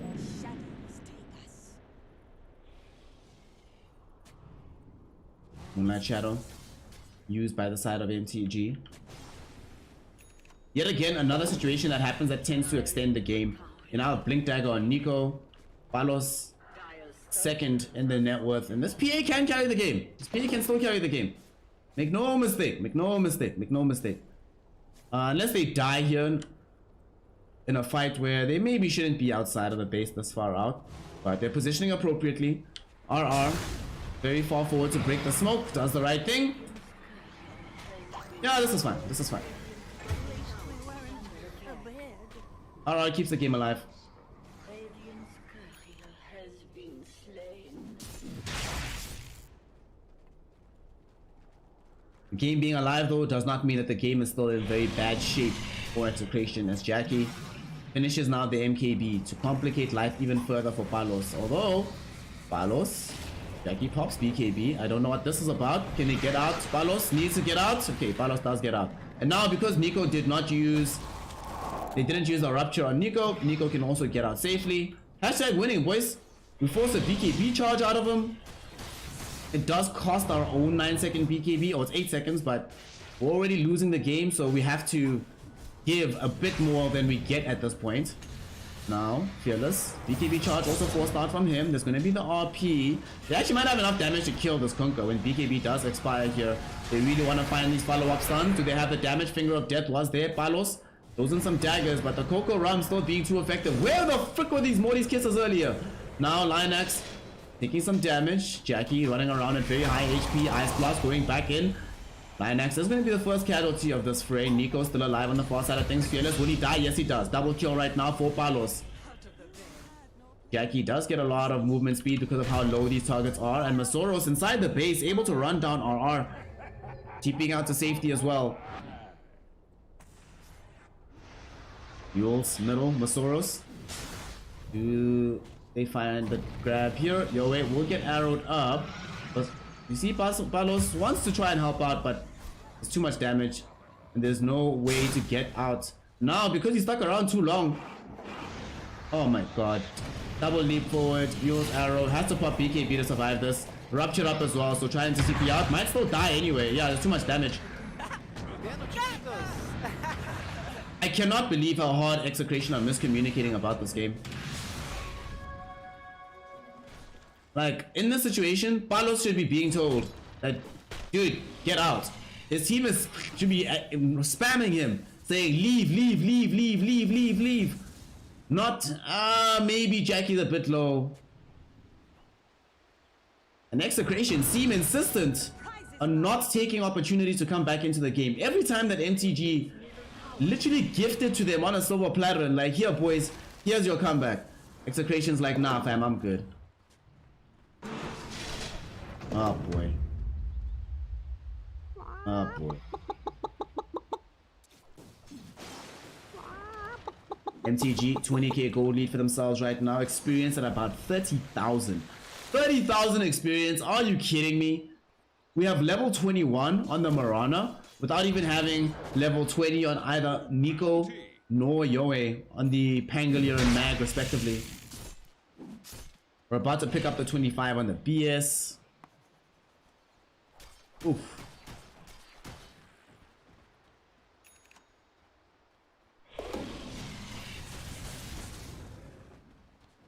Just so terrible right now. Not the best performance we've seen from Execration.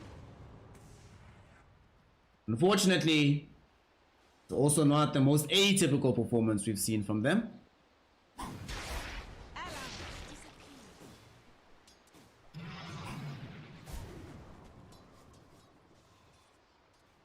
Next Roche, if the shard does end up dropping, if Execration can get the shard into the hands of the PA, they'll be really, really happy. Actually, no, they need it. The Pang already has his old one on the Aghanim shard. And I think they... What? They don't have Horn Toss. Never mind. Magnus gets the shard if Execration somehow pick up this Roche. And for MTG... I think... speaking of MTG, hold that thought. Fearless getting jumped on right now. Do they have this damage? They didn't want to commit the RP for this, so Palos will just BKB TP out. Gonna be down to 6 seconds now. Rolling Thunder also will TP out home. He eats a rupture, but because he's back in the fountain, should be a-okay.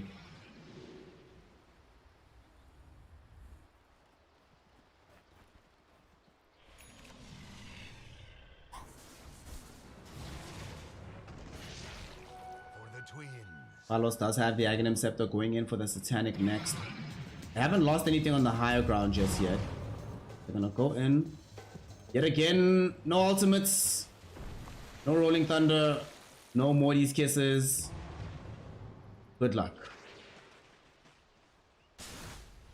And next is the first one revealed. And okay, that's an easy pick for them. Literally the best case scenario for Lionax to be the one that's roaming around in this mid lane. Buys more time, we'll have Rolling Thunder back up now. Dude, buy Lincoln Sphere. What the hell are you... Why BTs? Buy AA on this. Buy Lincoln Sphere. You know the one thing that's killing you. Right here. The one item that can help you.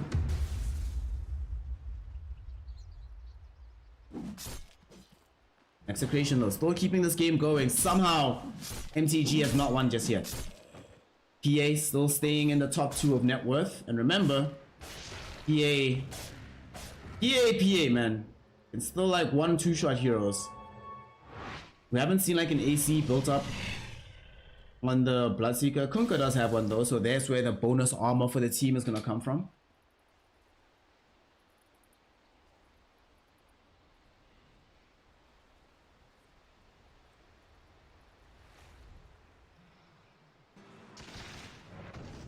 Pick up. Gonna die top. Let's see. Is he gonna die? Ah, no, he's fine. At TP scroll ready. Looks like MTG, their priority right now is just making sure that when Roche is up, they have immediate vision of this. They want the Sages, they want the cheese. I'm gonna smoke up themselves now. And there's no Pango close by. And they kind of do need the Pangalia for these fights. Masoros, he's the one leading the charge. Smoke will break. And Sewer towards where the tier 2 used to be down bottom. And they need to try and escape. Dude, why did you try to TP? Get out! Yo, wait! Oh gosh. Rolling Thunder now used. They wanna go in for this fight. Okay. Kunkka, boat, thrown forward. They find it out onto this lion. It's gonna be a nice earth spike onto 2. How? Yo, wait. Bringing them into the base with the RP as well. Do they have the damage for this follow-up fight? Where is Palos? Palos is now here. Close the gap. Looking for Fearless. And they will finally be able to get the Kunkka down. Big plays. Execration. Show that we were all haters. We were all doubting them. How? RP brings in the targets. Masoros doesn't die because he has the Aeon Disc to keep him alive. Now how? Yo, wait. Yo, wait. Yo, wait. Arrow will connect onto him. Okay. Yoe will still die. Jackie gonna go for the double kill by trying to hunt down Nico baby. Fire Snap Cookie won't stun anybody out. Buyback will be there. Double kill for Jackie so far. Ice Blast doesn't really help out all that much. Masoros goes in. Epicenter back onto the PA. Oh my god. Okay. Okay. Okay. Okay. So, yet again, Execration. Win a fight. And then afterwards recklessly go out, not really even as a unit. They leave the Magnus here, Lions like over here, erstwhile the Snapfire and PA are on the other side of this. Of course, and we literally spoke about this in the draft, that if your team is spread apart as a side of Execration, if you're not all together, this MTG lineup splits you apart and demolishes you piece by piece, like tearing chicken off the bone. They take the fight. They've gotten themselves an Aegis. Shard looks like it's going to be sitting on Jackie as well. So they want to give the Bloodseeker the bonus Blood Rage damage, which is crazy.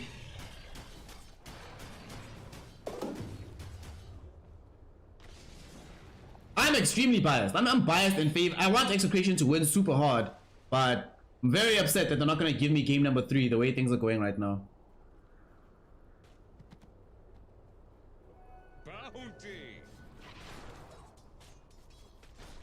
Execration. Nico on the sides of the map right now, still trying to just split things apart as much as he can.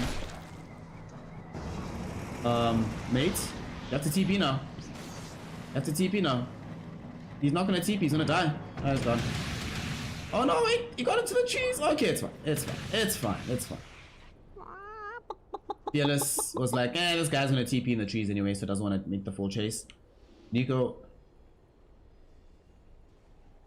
In this game, 9 deaths. Somehow. Despite having some situations where it's like, wow, this Pango could really turn this around.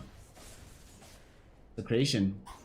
They want to have all their heads on the same page and to figure out exactly what they're doing. Nullifier being built up now by Palos. In the process of doing this, he'll have to make sure that he still has access to the BKB as well as buyback. The Nullifier will help a lot, just in terms of preventing heroes like Fearless from getting off the Orchid, BKB, cheeses, etc. Can actually kill the hero in that time period.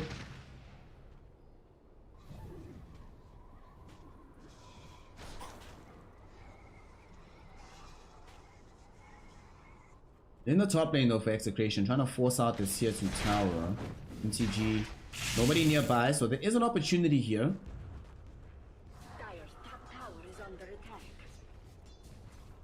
And no one's being drawn back for this just yet. But bottom, they might have found Nico.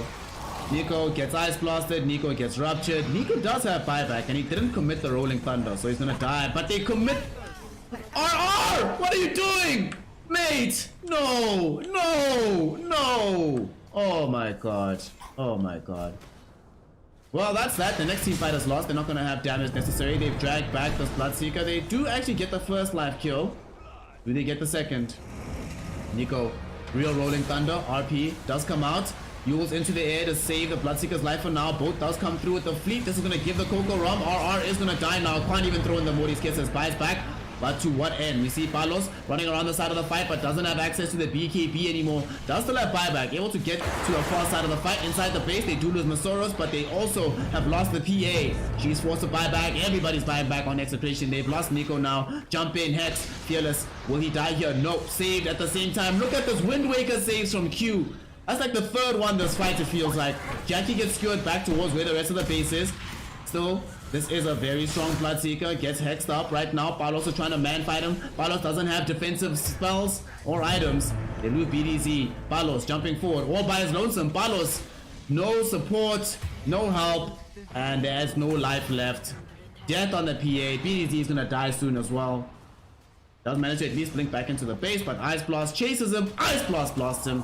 And you can tell that this Magnus has already checked out because he's just sitting idle in the base, literally doing nothing. And GG, well played, is called. Motivate.Trust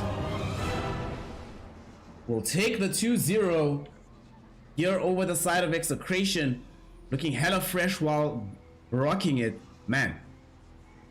Whew. Big yikes from Execration. That was, woo, big yikes from how they played that game, huh? Big yikes. Yet again, okay, so in game one that was Motivate play really well.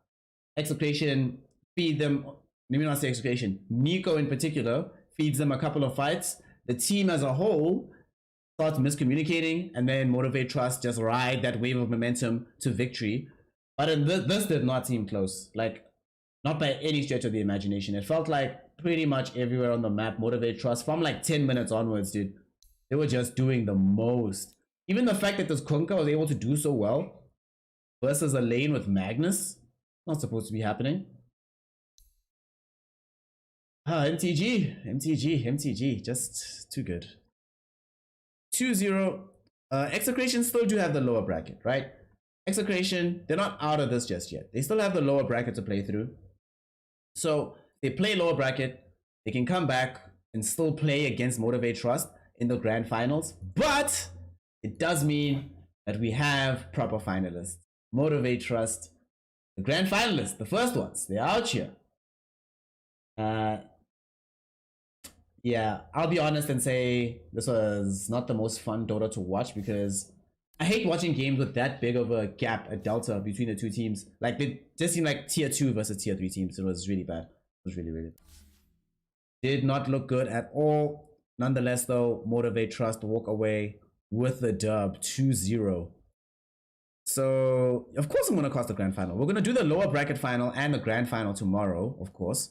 I'm just quickly pulling through to make sure, see how this LGD Asta game is going. It looks like LGD should be able to get themselves a win here. Well, actually not. They're gonna lose this game, and then they probably win the next one. Yeah, but they're gonna lose this game. I don't see how they win anymore. Like, it looks a bit too rough. Yeah, so what we're gonna do now is Motivate.Trust 1-2-0. I'm just gonna flash the screen at y'all right quick. I'm gonna just flash the screen at y'all right quick, just so you see the 2-0. Hey, congratulations, Motivate.Trust. Woohoo! Woohoo! They did it! They did it! So yeah. Woohoo! They did it! 2-0! 2-0! And then what we're gonna do now, for everybody that still wants to hang out for a little bit, we're gonna finish covering the China games. So we're gonna see if Asta can actually come back. If not, it is what it is. It's over, and then we just move off. But yeah, this is gonna be the last game of the series. There's a couple of other things I need to do today, so unfortunately, today's a bit of a short one. I'm sorry about that, y'all. But like I said, tomorrow there's 2 full series, right? A young BO3 with Execration versus Neon, a matchup we've already seen, and a matchup which has gone in Execration's favor in DPC. Now though, we're gonna see whether or not tomorrow, at the very least, it's gonna be exciting to see whether or not they have that same energy, or if Execration look as bad as they did today. I'll be honest, they look like horrible today. It was not good at all. Not the best, not the best. I'll see you tomorrow. I'll see you tomorrow. Those of you who are only gonna be interested in C games, check you tomorrow. Everybody else, let me know who you think is gonna win this one. I mean, we just jumped onto this one halfway, so might as well open like a halfway prediction. Doesn't really matter. Nothing to say. I'm pretty sure Asta wins this one, personally. Yeah.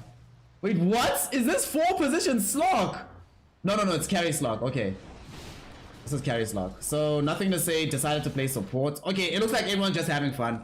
Faith Beyond's playing this Undying. Nothing to say. Winter Wyvern, Shin-Q slog. Alright, they're just enjoying themselves here. Shin-Q finds Borax. Easy kill. And Lanem on the Lanem Slaughter. XXX Bat Rider. White Album on the Lina. Such a bizarre game, actually. It's your birthday. Hey. Happy birthday in advance. Everybody who pulls through tomorrow, please remember to pull through with some birthday wishes for Jareen here.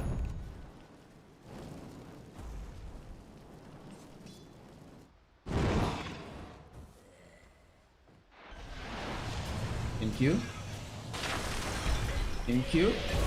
Thank you. Is this gonna solo kill White Album? Okay. Is Shin-Q just gonna like try solo carry this game at this point?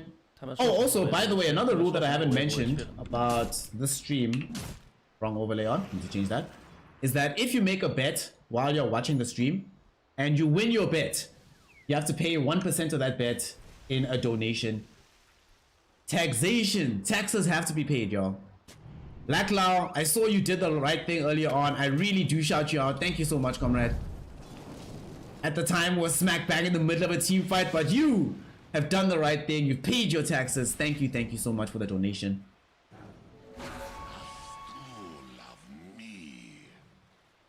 Thanks for that. I do wonder whether or not in this game actually possible to get turnaround. The way that the game is stacked up right now, it's very, very difficult to imagine that unless they find one mistaken fight or just get, you know, BKB like now on 2 heroes, it was difficult to imagine killing Shin-Q. They have 1 BKB. Okay, there's gonna be Slithering Crush, Faith Beyond falling a bit low, dying to the Sunray. They do get the Laguna Blade out, jump in, though, it's gonna be an Arena of Blood. LSA does kill him. Supernova popped right now. Will they be able to destroy it? No, they don't. It gets taken out, but the Winter's Curse, though, from nothing to say, means that they can't follow up the fight even though they get the Supernova connection. And now Morphling getting pounced upon, poison attacks, following him up with the Nether Toxin. Not enough damage though. Monet able to strength morph to safety. He is still alive. Shin-Q trying to come back in here. Big jump. This Aghanim Scepter from Shin-Q has been doing the Lord's work here with the double pounces. Jump in from XXX directly onto the Mars. LSA onto Innocence. Mars is playing support. What the hell is happening? 5-position Mars does get brought down now. Okay. Very surprising game here. But nonetheless, PSG LGD. Long fight, end up losing. Team Asta stay in this, but LGD still have enough heroes feeling healthy that they go directly for the Roche. No possibility of Asta stopping them right now. And this Slock is running away with the game. 8 perma agi already, 21 stacks at this point. Jeez.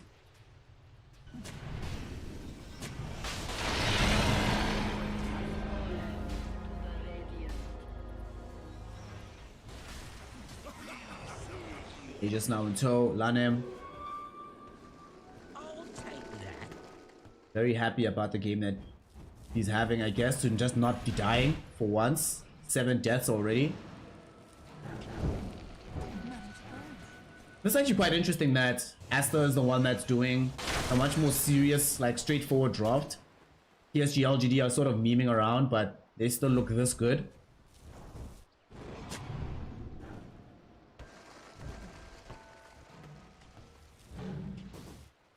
Ice Gremlin, I don't think there's a point of doing that as much anymore. Like in the past, saving strats for a major for TI was very, very useful.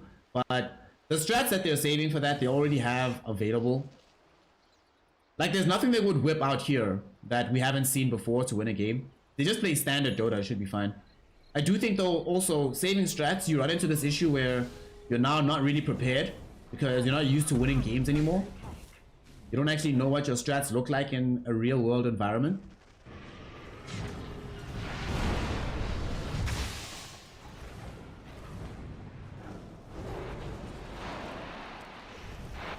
White Album. Coming into the mid lane, Shin-Q was trying to dive deep into the rest of the fight. XXX unable to find the lasso as the Slock able to stay alive. Does have the shot as well, so you have the depth shroud to keep the rest of your team alive.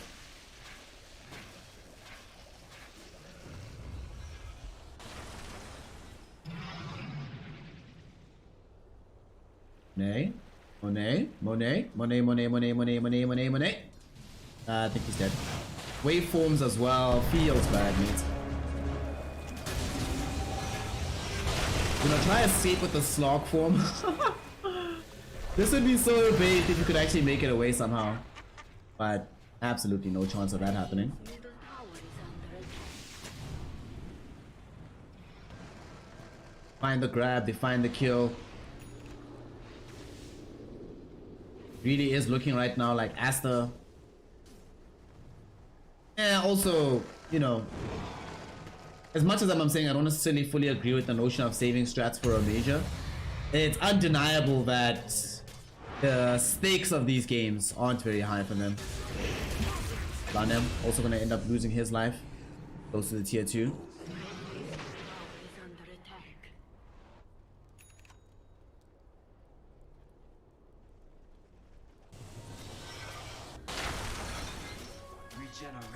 Except for the side of Vici Gaming, PSG LGD, this is going to be their pretty much lost game, the penultimate one. Is under attack. And it doesn't really matter. LGD is still at the top of the overall playoffs chart. The group stages is them on top. You see fight happening on the higher ground. Okay, there's going to be a supernova innocence. Went through to the arena. Shin-Q just dives in, takes out the Nova super easily without an inconvenience. XXX falls next. And Asta just don't seem to be interested in playing this game. So I'm expecting a GG call to come soon. Nothing to say. Right behind Shin-Q. 人生有梦，我也不会去死。 There's so much GGing out right now. White Album is elsewhere on the map, trying to get things going for himself on the Lina, but this looks like it's gonna be a clean game that goes in favor of PSG LGD.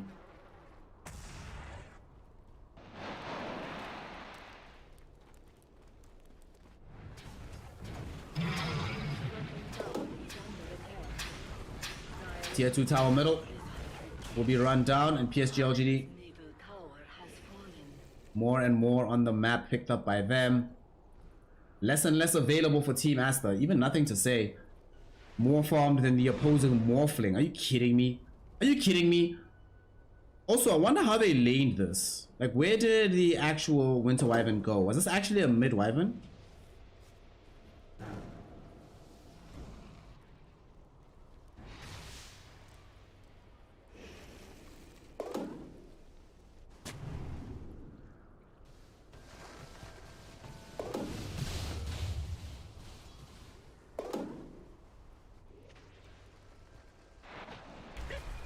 Jump forward, Shinkyu. Finds White Album. This is the worst possible target for them to have found here. White Album. Can he get out to safety? Yes, he can for now. Monet, another terrible target. Shinkyu. Gonna get jumped on. Do they find the stun? Winter's Curse will be there. Look at the stacks being picked up right now by the Slog. Slog now wanting to go for more. Borax in danger. Borax is gone. Monet can do nothing. Waveform away to safety. Lanem trying to TP out, but still might end up dying because of Shinkyu's right click damage. Okay. Nothing you can do here.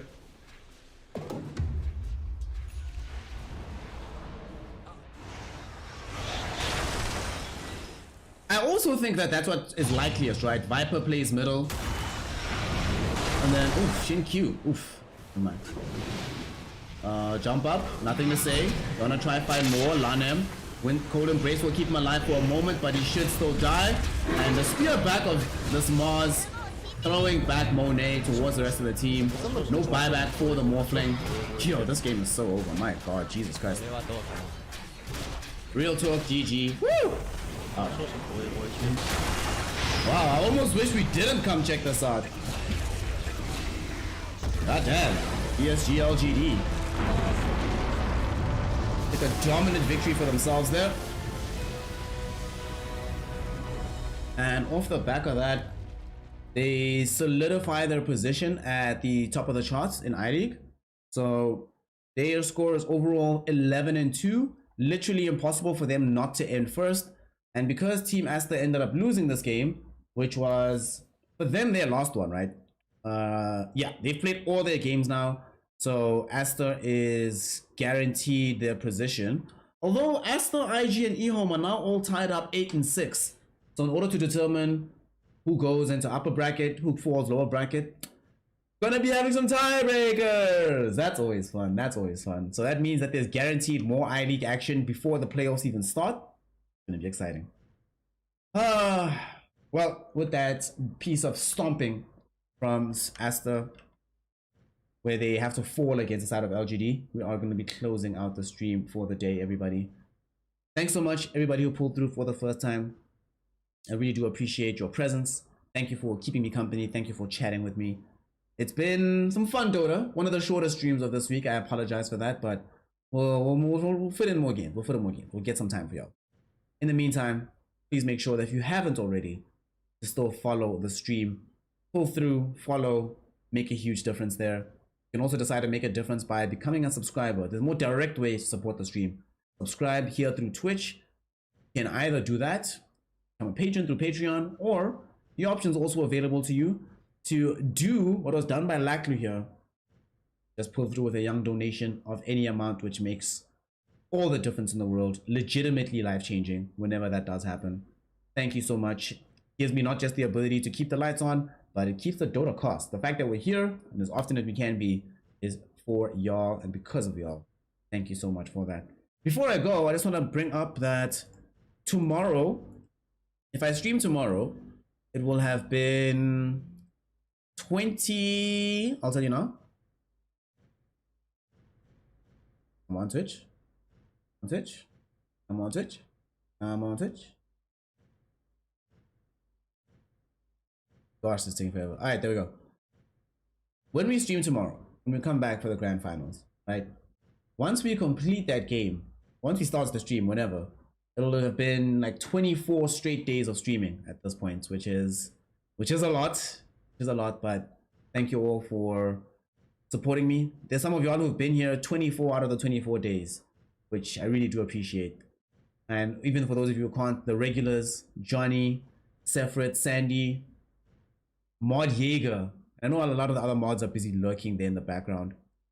We didn't see Bora pull through today, but it's fine. They'll probably come through tomorrow. Tango, we saw you earlier. You came through for a young cameo appearance. I really do appreciate it, and it really means the world to me. The one thing also, finally, before I go, is that for all the subscribers, donators, as well as the patrons, new bonus content's coming now. I actually recorded a few things, but I scrapped all of it because I wanted to wait for DPC to finish. I'm going to be updating the tier list, and then that's going to be the secret video just for y'all, the tier list videos, and then I'm going to make a new one for predictions for all the different stages of the tournament. That one's going to be pretty fun. I'm going to try and get some cool guests to hop on with that with me, but once that one is out, of course, you will be the first ones to get access to that. For supporting, you get bonus content and early access to new content. So I think that's everything. I think that's it. For today, we're done. But tomorrow, we have more Dota 2. Crucially, we have a grand finals. Make sure that you don't miss it, so that you can stay tuned with all the hype and be aware and tuned in to all